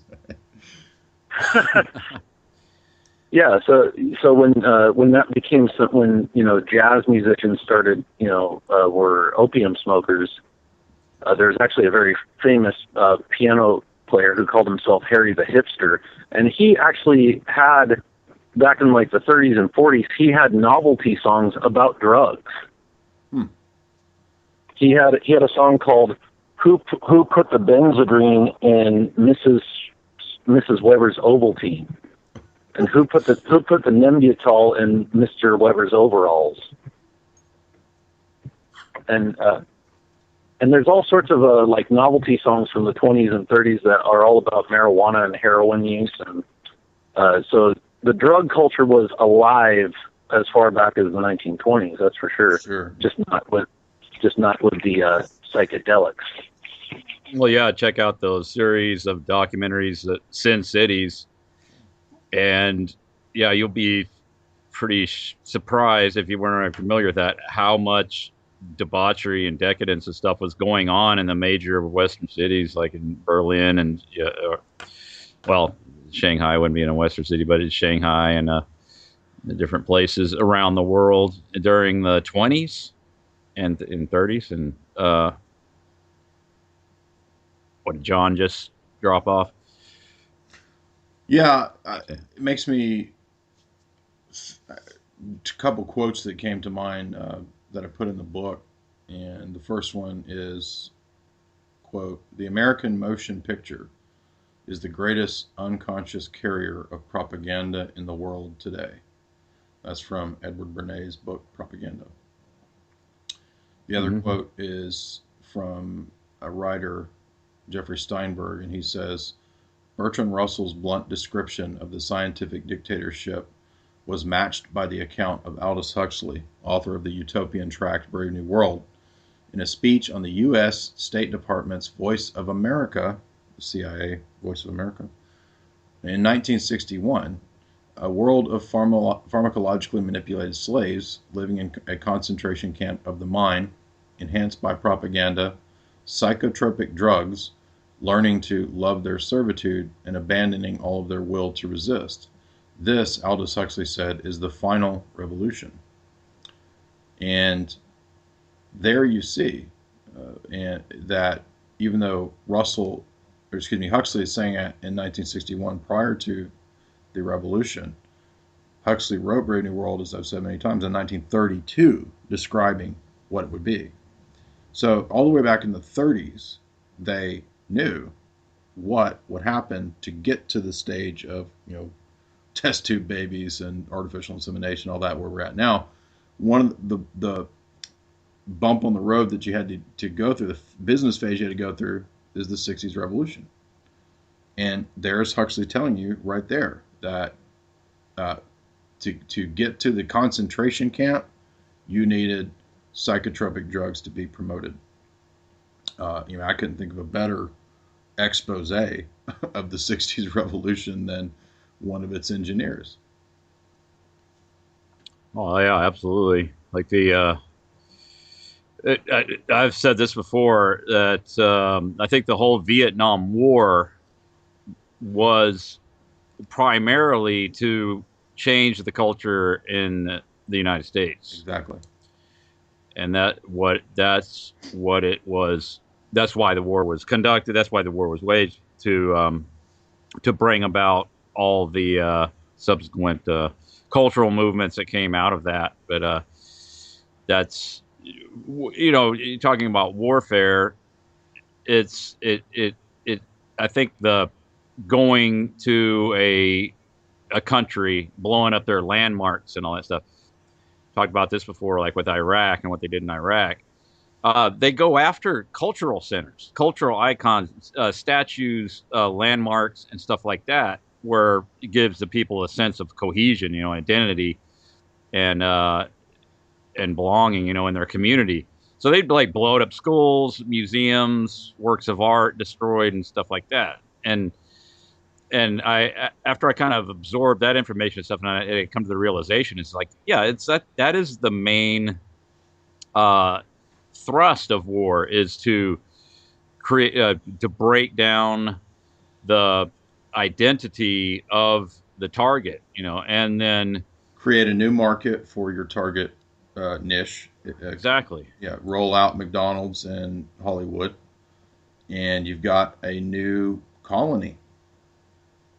Yeah, and then because you have to wonder, like, okay, well, so is this really about? Because you'll hear maybe like Brzezinski talk about it or something like that. It's like, oh, the war strategy and stuff like that. So we have to displace this one group in power or shift the balance of power so that we can have a better kind of foothold in the area, or establish a better working relationship. It's like, well, no, it is about the creating that, injecting the weaponized culture into that area, because that was Iraq being relatively prosperous in that area, having a lot of influence on the surrounding, Middle Eastern, all that whole region there, because that's the way they described it. It's like it was really prosperous, and there was a lot of educational centers there and stuff like that, and they spread that out to the rest of the Middle East. So to take that over and to shift it over to a more of a westernized, weaponized culture, I think was the main central idea of war, or any war. I think that's what the main objective is. But going over there and dropping smart bombs down chimneys or whatever they're doing, I think primarily is not only to disrupt the infrastructure and the economy and all that, but to destroy those cultural references in order to preparatory phase to bring in the the weaponized culture. Yeah. Exactly. Yeah. And Patrick Henningsen and I had a good talk about that very topic when I had him on, because he was in Lebanon trying to go to Aleppo in Syria, where the present warfare is going on at this moment. He wasn't able to get into. He was going to try to go to Damascus, but he wasn't able to get there, and was in Lebanon. But he could get, I guess, a better feel for what's happening in Syria, and to understand that situation. And you can also get a good idea from the interview that I did with Nina Kuprianova, who's a very good geopolitical analyst. And so a lot of factors come into this, and you're absolutely right that that's the long-term strategy. But that's also, you can also understand how the so-called jihad fits into it, because the support for the jihad is at the behest, I believe, pretty clearly, of Western intelligence agencies. And the reason they're supporting the jihad is because what you're talking about is the older Arab nationalism that's somewhat secular. So you have Syria, Saddam, and Iraq. This would be Ba'athist Party, and these are people who have a more or less modern Western view, where you have freedom of religion and things like this. There's churches in Syria. There's Chaldean Christians in Iraq, for example. And then, so what do you need to reorganize that? Well, you need something antithetical to that, which would be the jihad. So you hype up the jihad, and then they come in to take over, factories and industry in the north of Syria, and that's all done underhand deals for different oil companies and Erdogan and so forth in Turkey, and everybody kind of knows this, which is what's amazing. It's that people in the EU, Turkey, a lot of people are aware of this, but it still just goes on because in America, especially, the media presents to us all of these literally staged news stories that picture Assad as the villain who's killing his own people. The CIA still runs this story of Assad murdering all of his own people, which is completely not true. And CNN, the BBC were both caught making up this story. And that's not to say that the existing Arab nationalist governments are, quote, good. It's just the point that when the business phase wants to move to its next stage, it requires removing all the existing culture. So even the absurdity of it is that there's even a relatively free situation in Syria. Like you could be, this is not Saudi Arabia, right? Syria is very different from Saudi Arabia. Like you could be there and go to church. If you're in Saudi Arabia, you can't go to church. There's no churches in Saudi Arabia. So the irony is that the West wants the jihad to move Syria out of the older CIA plan of Arab nationalism, which it was Miles Copeland who went and through the CIA basically helped set up the Arab nationalist governments there. And now the phase is to move the jihadis in to topple that and then move it into the next phase, right? Which this will mean all of the abortion, women's rights, and all that, vaccines, Bridezilla, new education, bridezillas, all the stuff that the relatively secular Assad government didn't want. Well, yeah, it's yeah, but originally, yeah, like you said, I agree. It's something that was a construct that was set up originally by Western powers or what have you for a certain agenda, and then when that phase is over, like a business plan. You kind of wipe the slate clean, and you come in with something else. Quickest way to do that is warfare. So you go in and literally obliterate the existing infrastructures and cultural reference points, and then that I don't. Yeah, think about it like taking over, like a business strategy of taking over a rival, and that doesn't mean that the rivals are quote good or bad. It's not a question of good or bad in geopolitics. It's just realpolitik. It's what's real. And if there's an area where BP or some interest that Warren Buffett owns wants a pipeline that will go through Syria to Europe through Turkey, then the Western power elite want that. They would not want Russia or Gazprom to have that pipeline. And so while I'm not saying that geopolitics isn't theater, it is a lot of theater. You also have to understand that, there are real companies that want to put something somewhere that another company doesn't want. It's just like in a local town, Walmart will come in and put your family chain of 5 retail stores out of business. They will do that. They did it here. Yeah, definitely. And it happens on a bigger scale with companies that simply by the fact that there's oil, for example, is tied to different areas. So you have to pipe it out and get it to another place. And, who's going to supply Europe with energy, things like this. These are, I think, real questions. And a lot of the geopolitical stuff that we see, the so-called terror attacks, things like these are actually engineered by agencies like the CIA and things like that at the behest of big business interests. And that's what it's about. Well, yeah, definitely. It's but people will point that out as that is sort of the end Yeah, strategy they'll, is they'll to stop with that, right? yeah yeah. Then it's shareholders' concerns and it's the entrenched power base and the lobbyists that lobby Congress that drive all of this, and it's mainly for the concern of war profiteering or and then yeah, that's where it stops. But um, no, I think that's an important component of the whole thing because there's got to be an incentivizer to get people To get on people, yeah, board with it. Yeah, exactly, and to mobilize people to fight and things like that. You know. because I think that's our whole system revolves around that. I've said that before, where it's yeah, this if you can take something and turn it into an industry, and it doesn't matter what it is. I mean, we have an abortion industry. Yeah. And then people, their livelihoods are dependent on it, so they'll defend it and make any immoral equivocation that they need to defend it because their livelihood depends on it.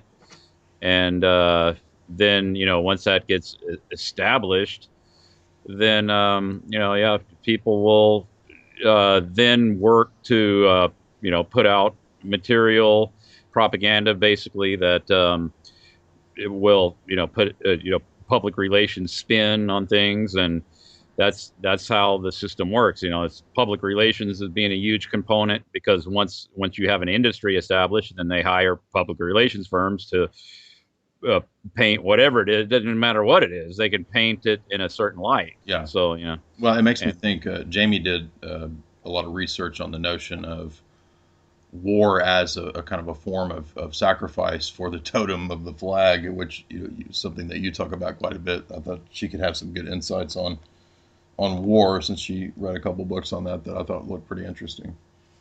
Well, one thing that a lot of people don't understand about warfare is that it's always been goes hand in hand with occult rituals, like going back to Egypt and Babylon. And so the Egyptian kings would do rituals where they would have a little microcosm of the war scene, the battlefield laid out, and they would try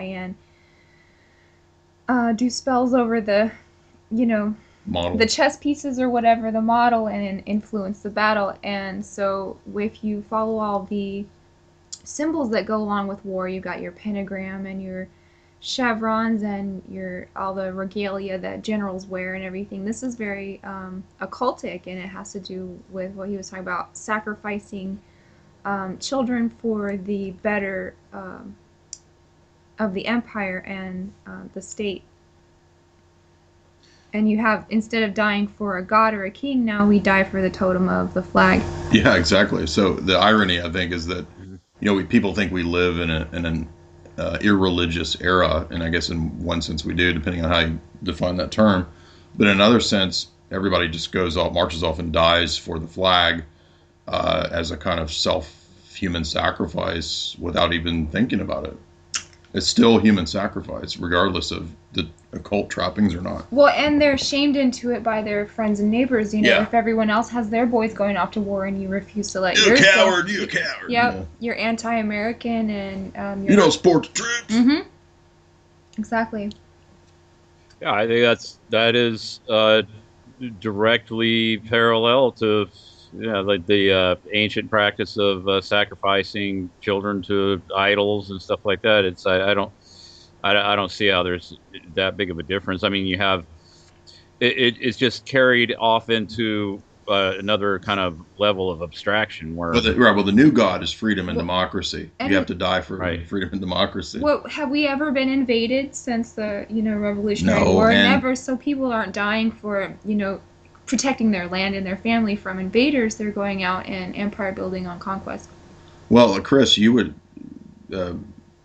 I would assume have from your naval stint.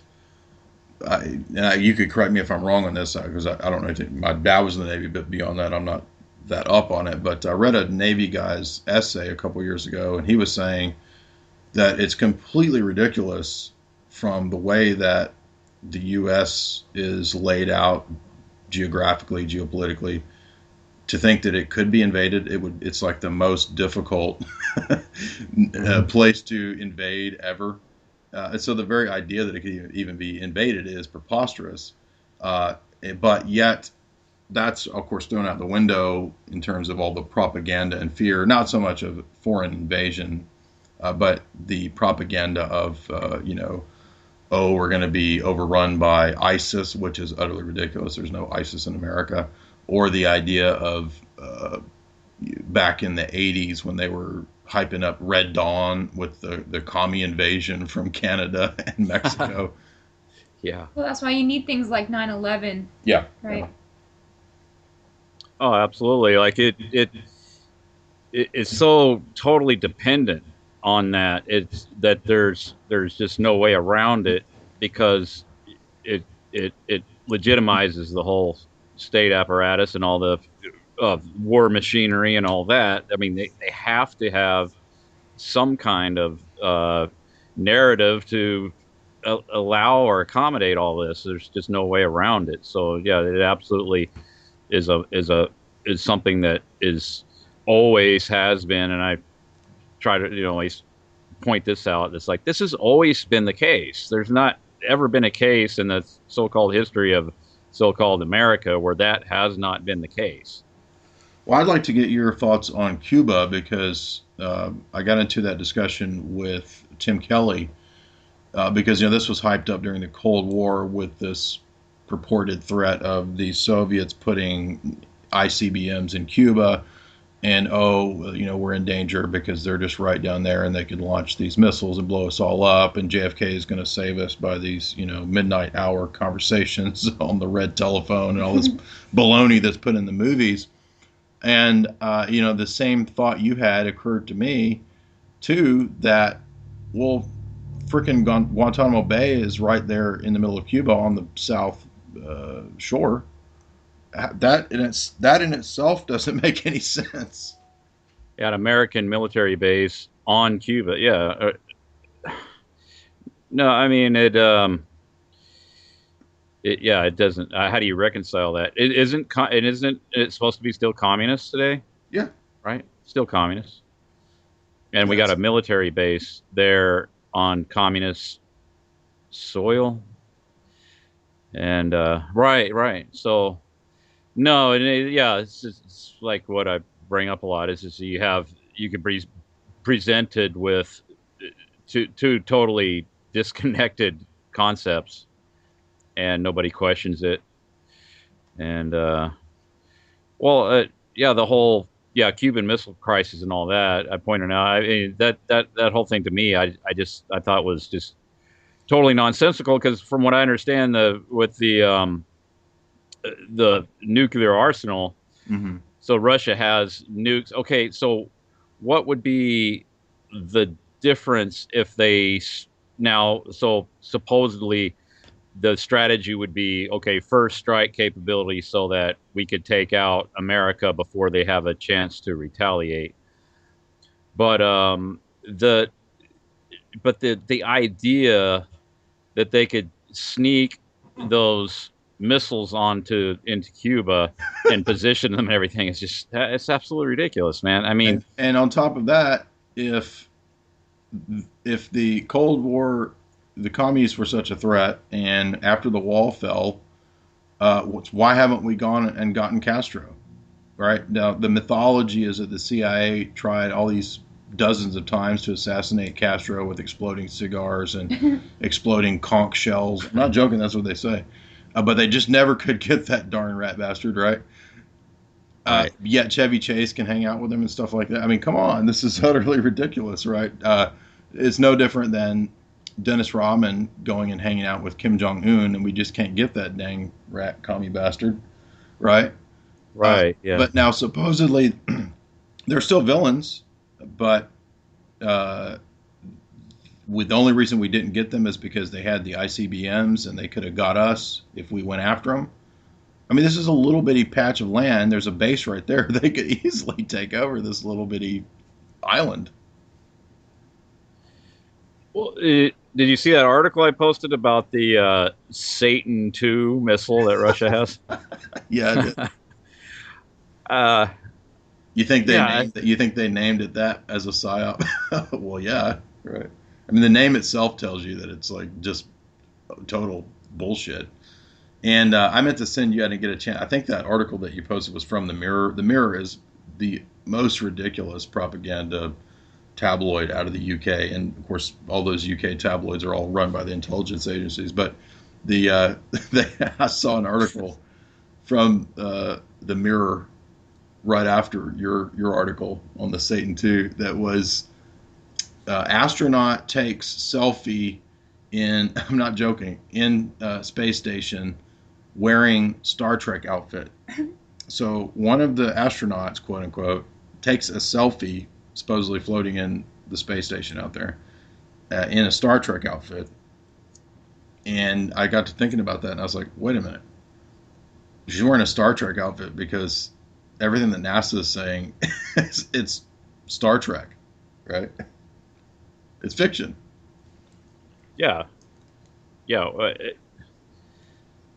It's Revelation of the Method or whatever. Or it's just like, it's well, there was a TV show that had a scene where one of the characters in the television show went onto the International Space Station. And it looks just like he's in the International Space Station. Right. I mean, he's floating in zero gravity and on, and it looks identical. I mean, how would you distinguish that from what you're seeing on coming out of NASA? You really can't. And it's like, well, they're not claiming that they actually sent an actor to the real International Space Station. They didn't do it in the Vomit Comet either. They did it in a studio. Reminds me too. I was a couple of years ago. There was all over CNN and mainstream media. The Chinese space program launched their astronauts, and then the astronauts came back to Earth. And I, for whatever reason, I was just screwing around on the internet. I watched all of that intently. I followed it for several hours, and it all looked completely fake, literally. So what I'm getting at is it's the same scam with other so-called space programs. The astronauts from the Chinese launch are never shown actually being in space.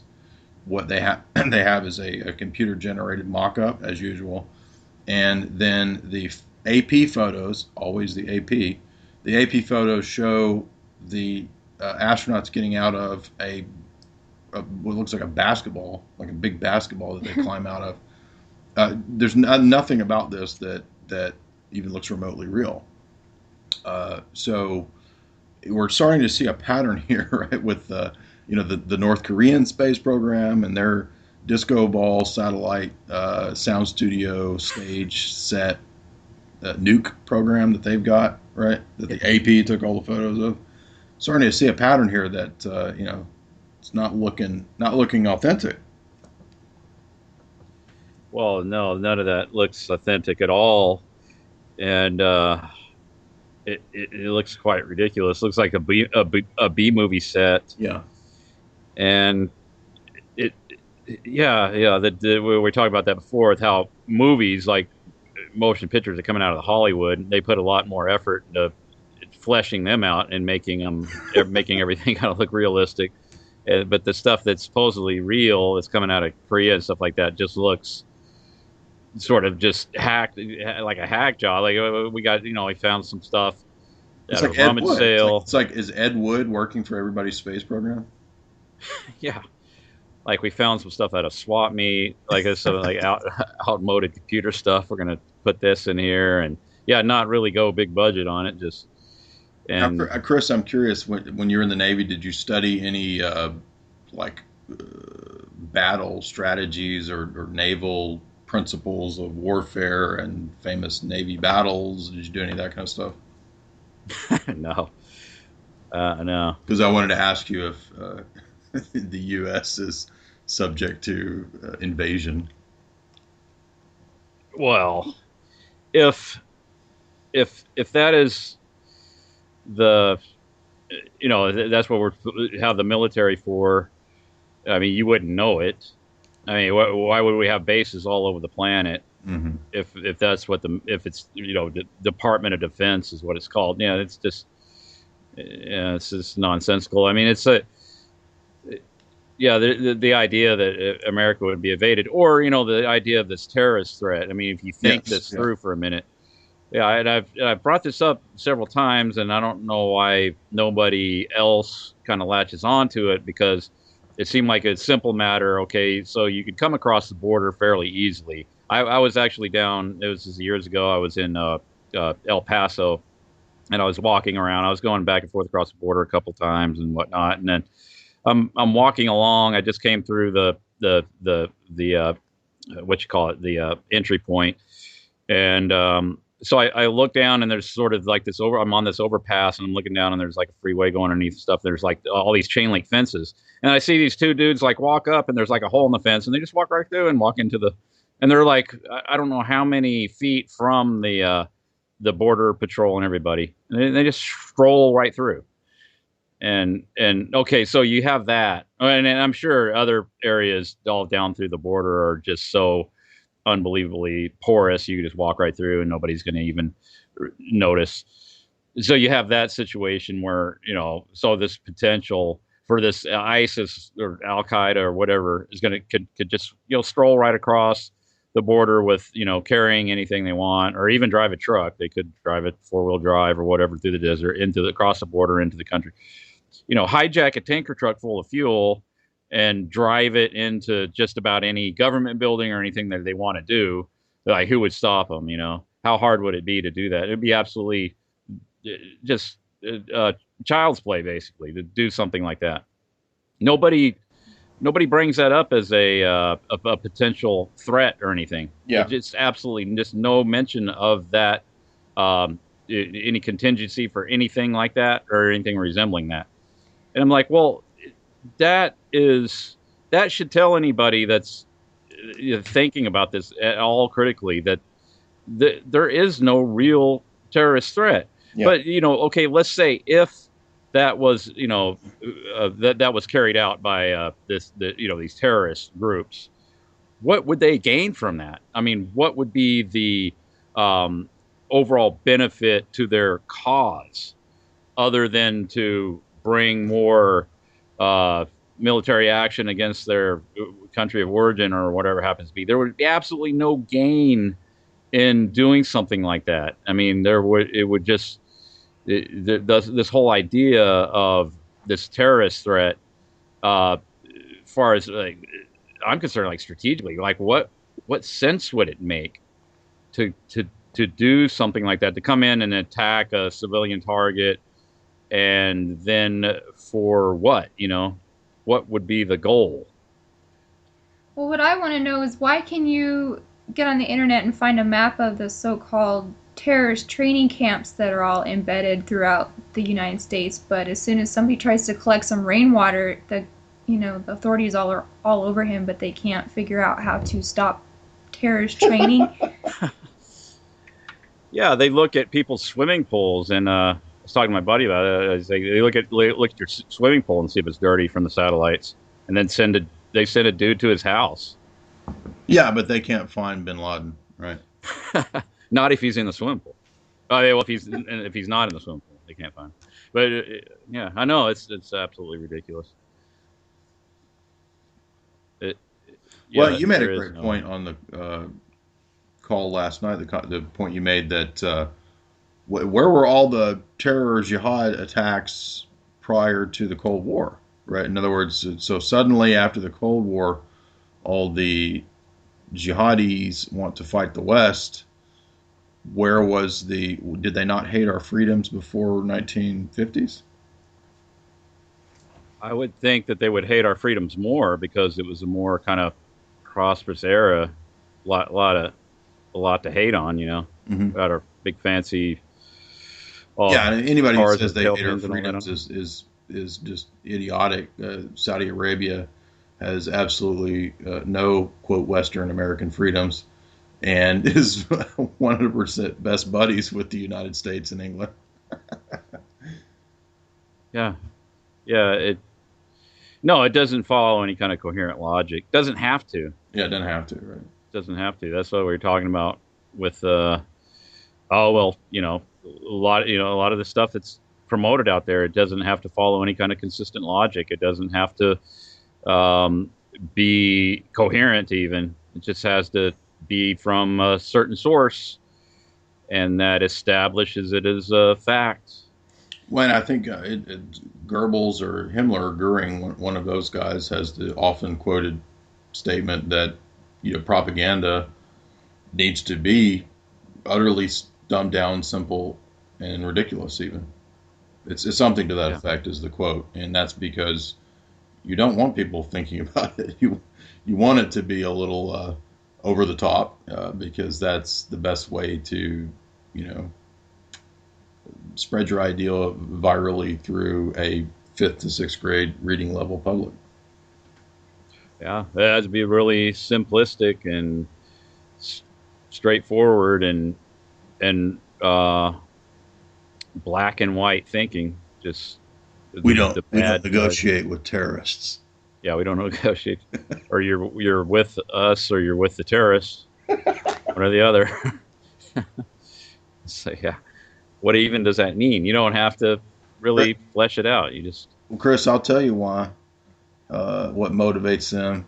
It's 70 virgins. Okay, that's why. You want to understand terror, you don't understand 70 virgins. They didn't tell you it's going to be male virgins, though. Playing magic cards.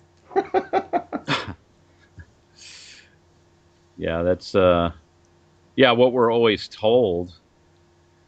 But is that really something that's a thing? No, I've met plenty of. I'm not at all pro-Islam. You go out into the world, you're going to meet Muslim persons, and you discover that they have as many divisions and sects as Christians and Protestants have. I mean, it's just utterly ridiculous to assume that it's all the exact same. It's not. That's why there's Arab nationalism. There's secular Muslims. I'm not taking a side on any of those. I'm not into Islam at all, but it's no different than it is religiously in America. All right. I mean, you have fundamentalist evangelicals, you have radical versions of anything. So to assume that it operates as this monolithic entity is also very naive in terms of geopolitics, because Sunnis and Shia hate each other more than anybody else. That's why Iran and Iraq had wars. They don't like each other. Mm-hmm. That's probably like a real thing, right? I mean, that's not manufactured, but then it's used and co-opted to for whatever agenda that's being pushed. Right? Yeah, it's it doesn't. For the Clash of Civilizations, which is an explicit book. There's books out there about it. Samuel Huntington. I have Huntington's book, Clash of Civilizations, and Bernard Lewis before him coined the term. So that's the strategy. It's openly admitted and talked about. And what better way to get a convergence, right? So people talk about the refugees, so-called migration into Europe on the part of Syrians. Well, if Western-supported ISIS hadn't been bombing Syria, then they might not have refugees going to Europe, which causes the problem of the right-wing reaction in Europe, the alt-right crowd saying that everybody who comes to Europe from Syria are terrorists. No, it's the establishment, government, and the NATO-supported, Turkey-supported ISIS that are the terrorists. And that's why the terror staged, is because the displacement of the populations reorganizes everybody's society. Ultimately, again, it's ultimately for global government. It's not hard to figure out. These are all stages towards global government. Well, yeah, and I mean, I've said this before. I don't think that there is really, in reality, all these nations, because you brought this up before several times about the Iraq and Iran and the way that they're currently on the map. That was all a construct of British Empire. Absolutely, British Empire, colonialism, and all that. All the GCC countries, Bahrain, Kuwait, maybe Kuwait's not one of those, but United Arab Emirates, right? Those are all British creations. Yeah, exactly. So that whatever phase that we're going through now, I think, has to do with these internal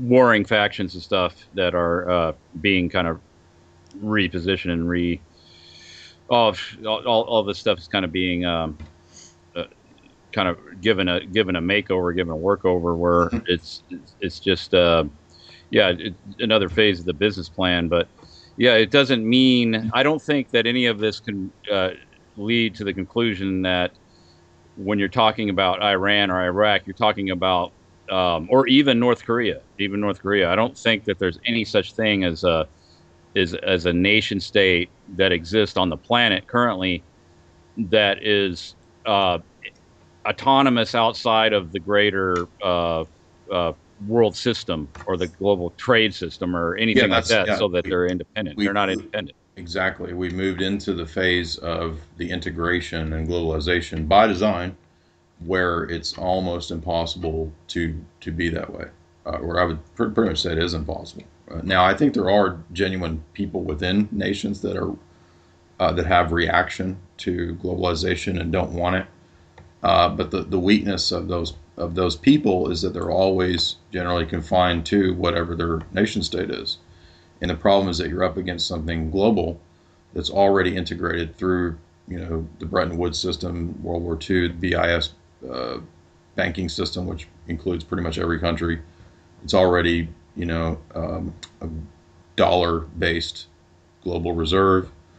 That is the currency of the globe, and that is global government, right? And so what you're talking about is the mopping up phases of the older models that are needing to be, the older end caps of the supermarket are being wiped out to put in the new. That's more and more standardized is the point.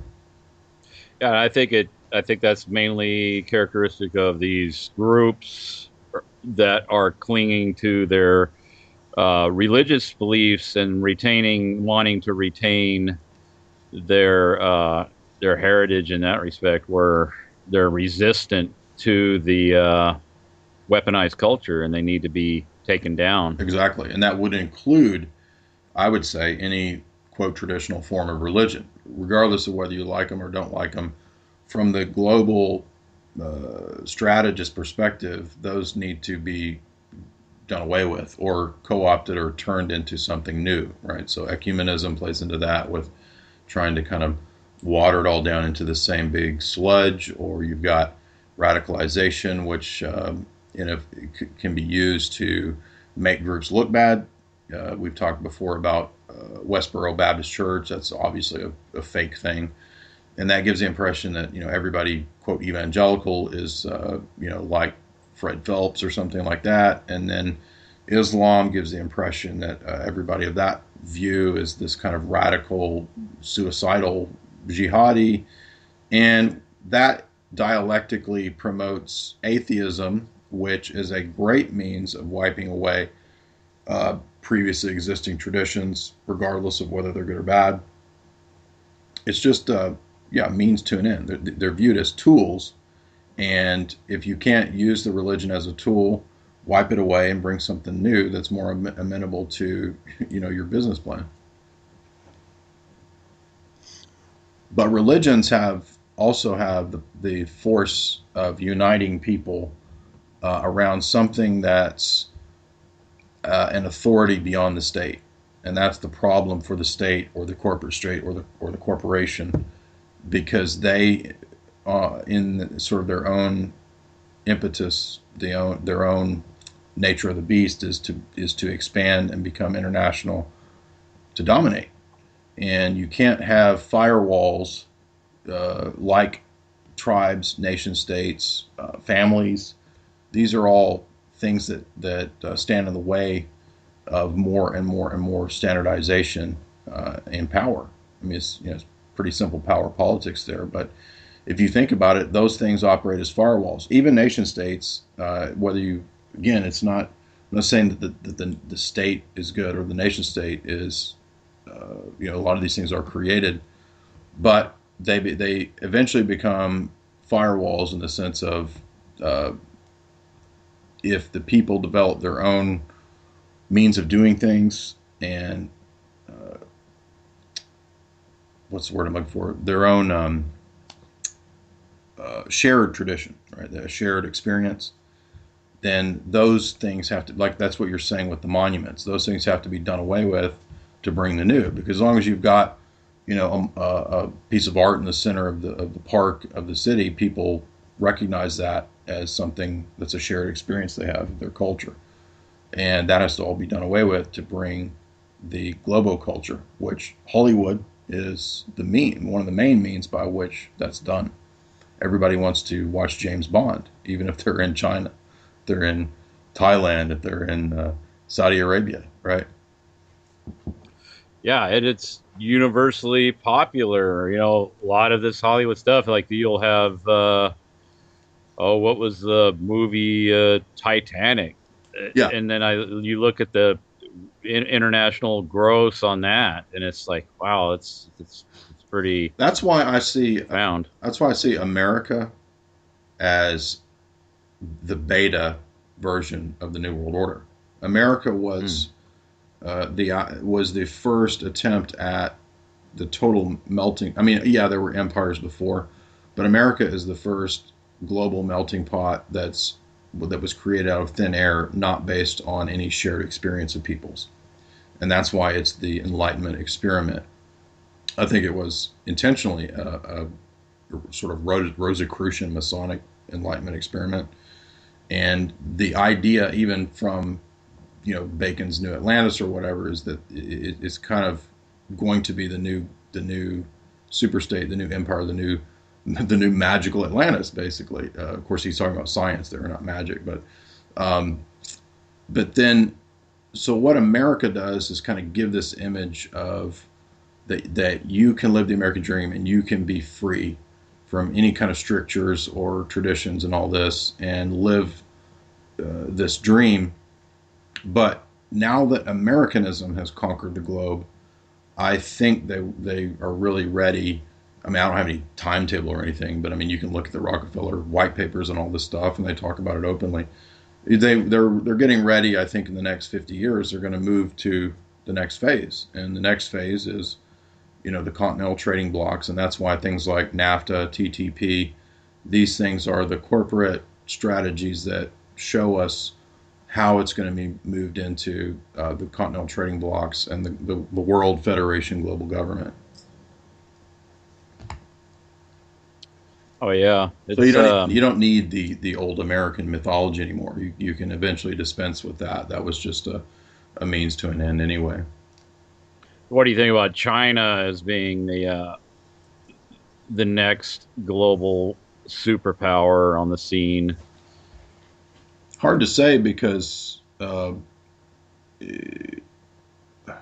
guess we'll have to wait and see what happens with different movements within countries to oppose globalization. I mean, even the white papers of the globalists say they expect massive resistance to globalization eventually. So, if the opposition isn't ever strong enough, I think you'll see. I mean, I don't really think there will be any one superpower. What you'll have is megalopolises, megacities that will be the new kind of micro superstates. So Singapore, Rio, Atlanta, maybe New York and places like that, older ones, and then Hong Kong, London, Moscow. These are intended to, I'm sure they will still be centers of power, but I don't think that the nation states and the borders will even matter if they even choose to keep those up. I mean, they might just dispense with that, or allow people to think that they still. I think that's kind of how it is now. We think we live in nation states, but we're secretly governed by a shadow corporate banking elite that isn't bound by national boundaries. They're international. So externalization of the hierarchy, they may just dispense with all that and try to move. But they have to make, I think, the idea of globalism and global government and all that popular. And it's very difficult to make that popular. So I think things like the internet were released to make that popular ultimately through the idea that, oh, we're all interconnected. We're all part of the same hive mind of the internet. And that's another important, I think, phase towards that. But yeah, I don't know about how. It just depends. It depends on what happens. The global, it could fail. You could have enough reaction amongst people that realize that this is not good. But that's not. I'm a little more cynical than that. That's not looking. I don't think enough people are going to quote wake up. Because even when people wake up, I mean, what are you going to do? I mean, how are you going to, stop something that's a global juggernaut? The best way to stop it is to, as you point out many times, check out of it. To whatever degree you see feasible and fit for you and your loved ones.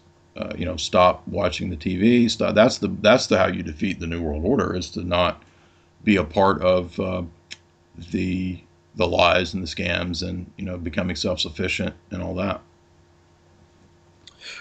Right. I mean, well, to whatever degree you can, because we're going right. Always into greater and greater interdependency, which is, I think that's it has a lot to do with bringing all of this, global, maybe over. I think we're already in a global government. Right. It doesn't express itself, overtly so much as it does on a practical level. I think on a practical level, we're pretty much a global village or a global economy and a global, laws and all that are sort of becoming more and more unified across the board, at least across the Western world, across Europe and in the United States. They say usually a lot of stuff that gets implemented into Europe will be implemented into the United States, but then there's sort of like a maybe 5-10 year differentiation with say that word right, but anyway, you know what I'm saying? Like so we're already in it to a large extent, but then it's just not it's not open. I mean, I've talked about this too. Didn't they have they announced the European Union, right? And then then everybody in the 90s, but it was already decided on at Bilderberg in the late 40s. Yeah, then they had the 50th anniversary celebration of the European Union like 3 years after they announced it.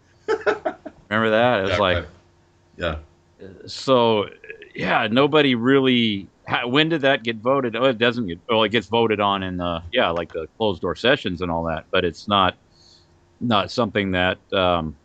I don't know about all the referendums and stuff that are going out where you vote, you want to be a part of the European Union, and I think that's just part of the overall process to give the illusion of there's some kind of decision making among the so-called democracies and stuff. Right. Participating in that, but I don't think any of that is consequential of whatever outcomes come out of it, because I think the way a lot of stuff works is that it can be sort of underground, where it's like you're not really aware of what is going on behind the scenes as far as economies and all that and how they're integrated.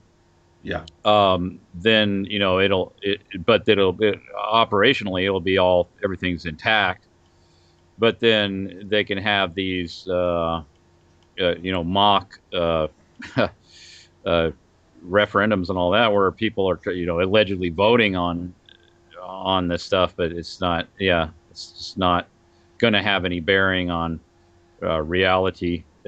But then they can back off and say, well, this didn't go through, and in the meantime that it had already gone through 10-15 years prior, but they just don't openly discuss it. Or I think a lot of it goes like that, where it's just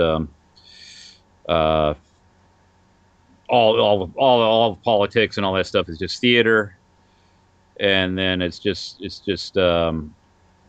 if there is concessions made to the general population, they'll be temporary until it gets redefined and reintroduced to some other Yeah, there's some other way. I think that's the way a lot of this stuff is done. Where Yeah, it's, there's like backup plans that are ready to go for all contingencies, basically. Yeah.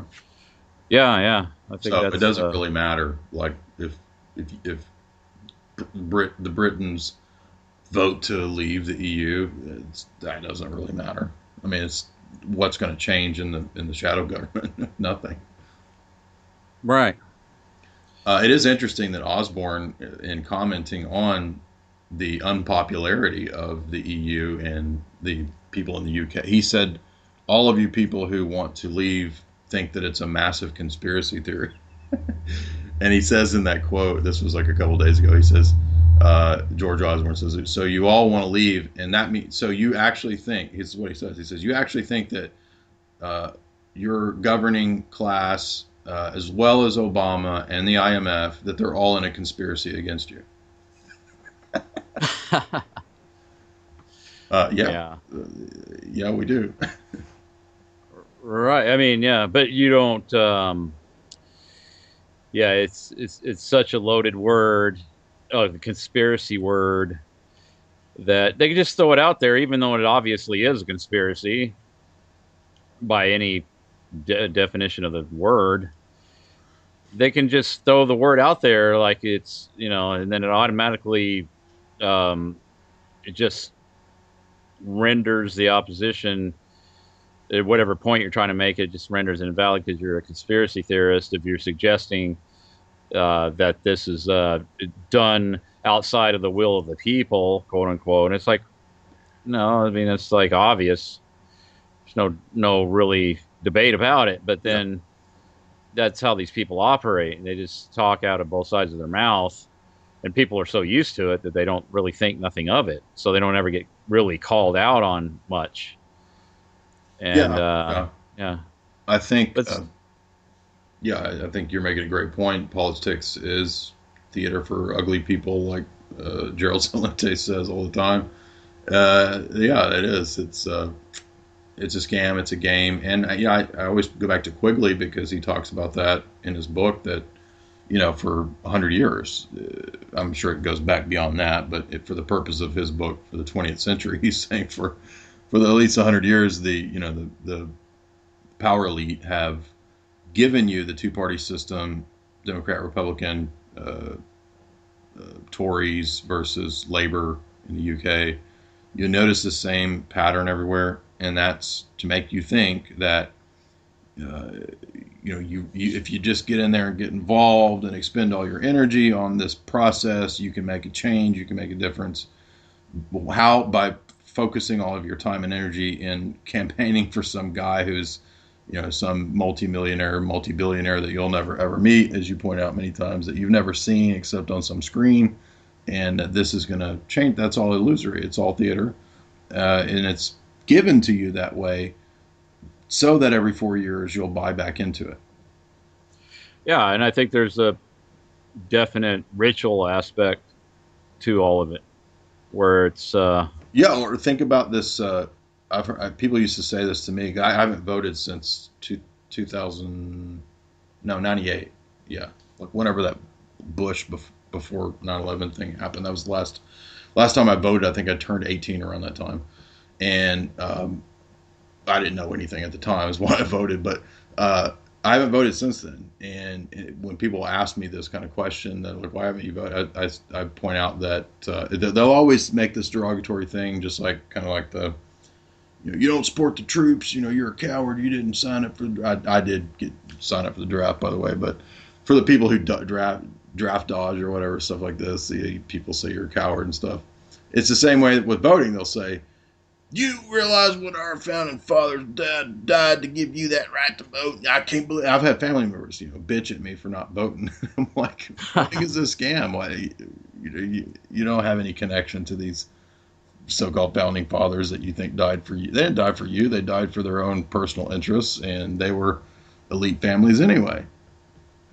Yeah, and then yeah, it's all mythology. It's just stories about these people that lived 200 years ago, and then nobody really know. When they say founding fathers, I always think that's interesting how it's your father, so it's this parental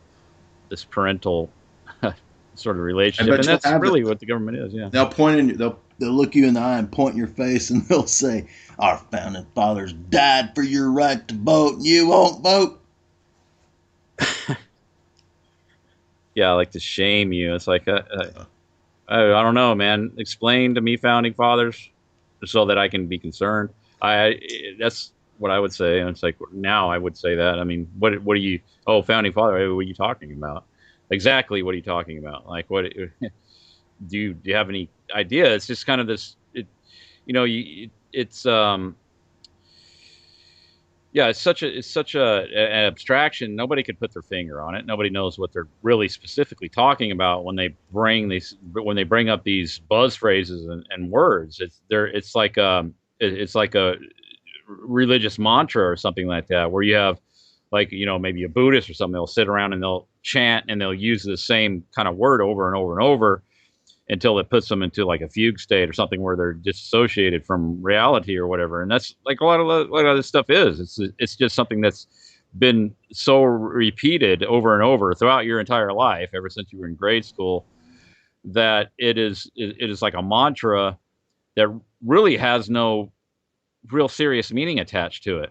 If you think about it, Right. it's just sort of a word that through repetition has these associations built up around it that you'll hear about mom, apple pie, Chevrolet, Baseball. baseball, and America, by God, and it's like, well, what does that have to do with any of that or whatever? Do they have apple pie in Europe? Yeah, I'm pretty sure I've checked that out. I know they have it. America And is apple pie and pizza. Oh wait, pizza's not from America. Actually, wait, is pizza American? Yeah. No, I thought it was Greek. Didn't Greeks make pizzas? Not the way that Americans do. Oh, okay. Well, crap. Well, America does pizza better than Greeks ever could have. Here we got Pizza Hut. the crowning achievement of all Pizza Hut. I got a gross Pizza Hut story. You want to hear that? I got a bunch of those too. I waited. One of my first jobs was waiting tables at Pizza Hut. It was pretty bad. Yeah, I was playing video games with my brother, and so somebody, like a family, come in there, and there was a toddler that lost all the contents of its diaper right there on the floor. So we were completely covered in diaper product walking out of the. Well, it's more organic than Pizza That's Hut. more organic than Pizza Hut, Yeah. It's a toss-up, isn't it? Pizza It's Hut. what? It's a toss-up. What's more appetizing? Yeah. It'd probably be more nutritional content than the. Last time I tried to eat a Pizza Hut piece of pizza, I ate 2 pieces. This was a couple years ago, and I came home, and by the time I reached my front door, I puked it all up right in front of the front door, and laid in my bed for about 2 hours. So, but yeah, the pepperonis are actually cooked in the garbage juice that comes out of the back dumpster. And nice. So we're a sustainable company. I learned when we were, I'm not joking, but anyway, I think we're going to have to head on out. We got some things we got to do, but it's been a great talk, and I want to thank you for having us on. Oh yeah, I enjoyed it, and yeah, we should do it again. And I want to look at you guys' B-movie analysis. I was looking forward to looking at that, and just haven't gotten around to it yet. Check that out. Yeah, there's a lot of good points, and we tried to pick some fun, goofy movies that actually had some point. Some are better than others for points, but anyway, something fun. I like the graphic. I don't know what that's from, but whatever that is. Oh, Ghoulies, yeah. There you go. The poor man's Gremlins.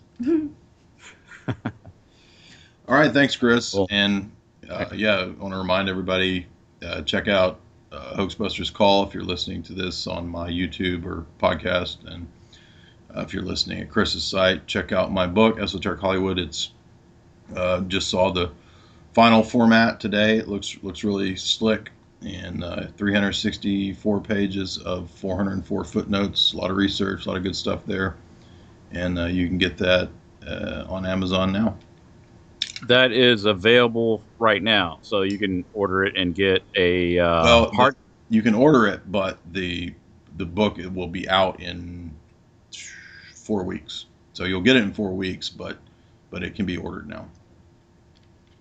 Oh, okay. So it's like a pre-order. Yeah, you do a pre-order situation. Right on. And then Jamie's Hollywood Mind Control, you can get that at Jay's Analysis.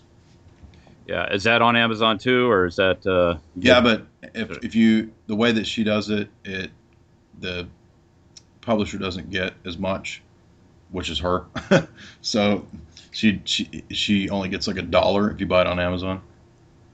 Oh, so, $1. Yeah, wow, so it helps the author to purchase the book if you choose to through the links on my site. So. Okay, cool. Yeah. All right. In my situation, because I went through a publisher, it doesn't really matter. But oh, so it's either way. You get the same. Oh, okay. All right. Well, I recommend that because you guys are really knowledgeable on, stuff we're talking about, and then going into this, the Hollywood and the occult links and stuff, and that's really a lot. I mean, it's so important to kind of understand what's going on to kind of go into that stuff, Yeah, well, my book's not totally a woo-woo book. I had to rewrite a lot of the movie analyses, so a significant portion of the book is rewritten. And a lot of it is, historical connections of, the CIA with Hollywood. A lot of it is, there's a whole section, about 20 pages, critiquing scientism and Darwinism through H.G. Wells and Spielberg films and the alien mythology. So, I mean, there's a lot of different stuff in there. It's not all, woo-woo cult stuff. That's probably about a fourth of the book, half of the book. But it's a lot of the stuff that that we talk about, but a lot of more information that isn't on Jay's Analysis is in there. All right, yeah, that's 300 and some odd pages. That's 364. It looks like. Hopefully he won't cut out any, because he originally planned it 300 page, and then the manuscript ended up being a lot more. So hopefully I can still get away with 364. But I mean, I go through everything in terms of stuff that we've touched on over the last year, from Zero Dark 30, propaganda films, these big propaganda displays that were shown, to Argo and Antonio Mendez's book, and all the way back to Kubrick in 2001, and the whole mythos of Darwinism being presented, as the kind of the new religion through 2001. All of that. Yeah, that. And then all the connections there with, we talk about CIA and the culture creators and all that. So you're touching on that too, right? And going into a section, I'll talk about Frankfurt School, and I'll talk about MK Ultra and how that applies to the social sphere and social engineering. David Lynch's films, how he's kind of showing in a veiled way how Hollywood works, what the movie industry really is. It's about turning girls into porn stars and basically degenerating the culture, all the way back to the shock techniques of Hitchcock that were developed in conjoined relationship with Tavistock and British intelligence, and psychological warfare, social engineering, all of that.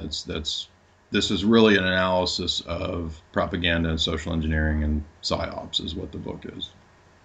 And then, of course, on audible.com, you're going to have the audio version that's narrated by Paul Craig Roberts. Is that correct? And I'm presently recording every line in the Paul Craig Roberts voice. There will also be a James Corbett version. I'm joking. I don't know if there'll be an Audible. I know that he does have a full color Kindle version. There will be a full color Kindle, and there will be a paperback. So I don't think there's going to be any hardbacks or anything like that, unless it passes on into bestseller status or something like that. But who knows?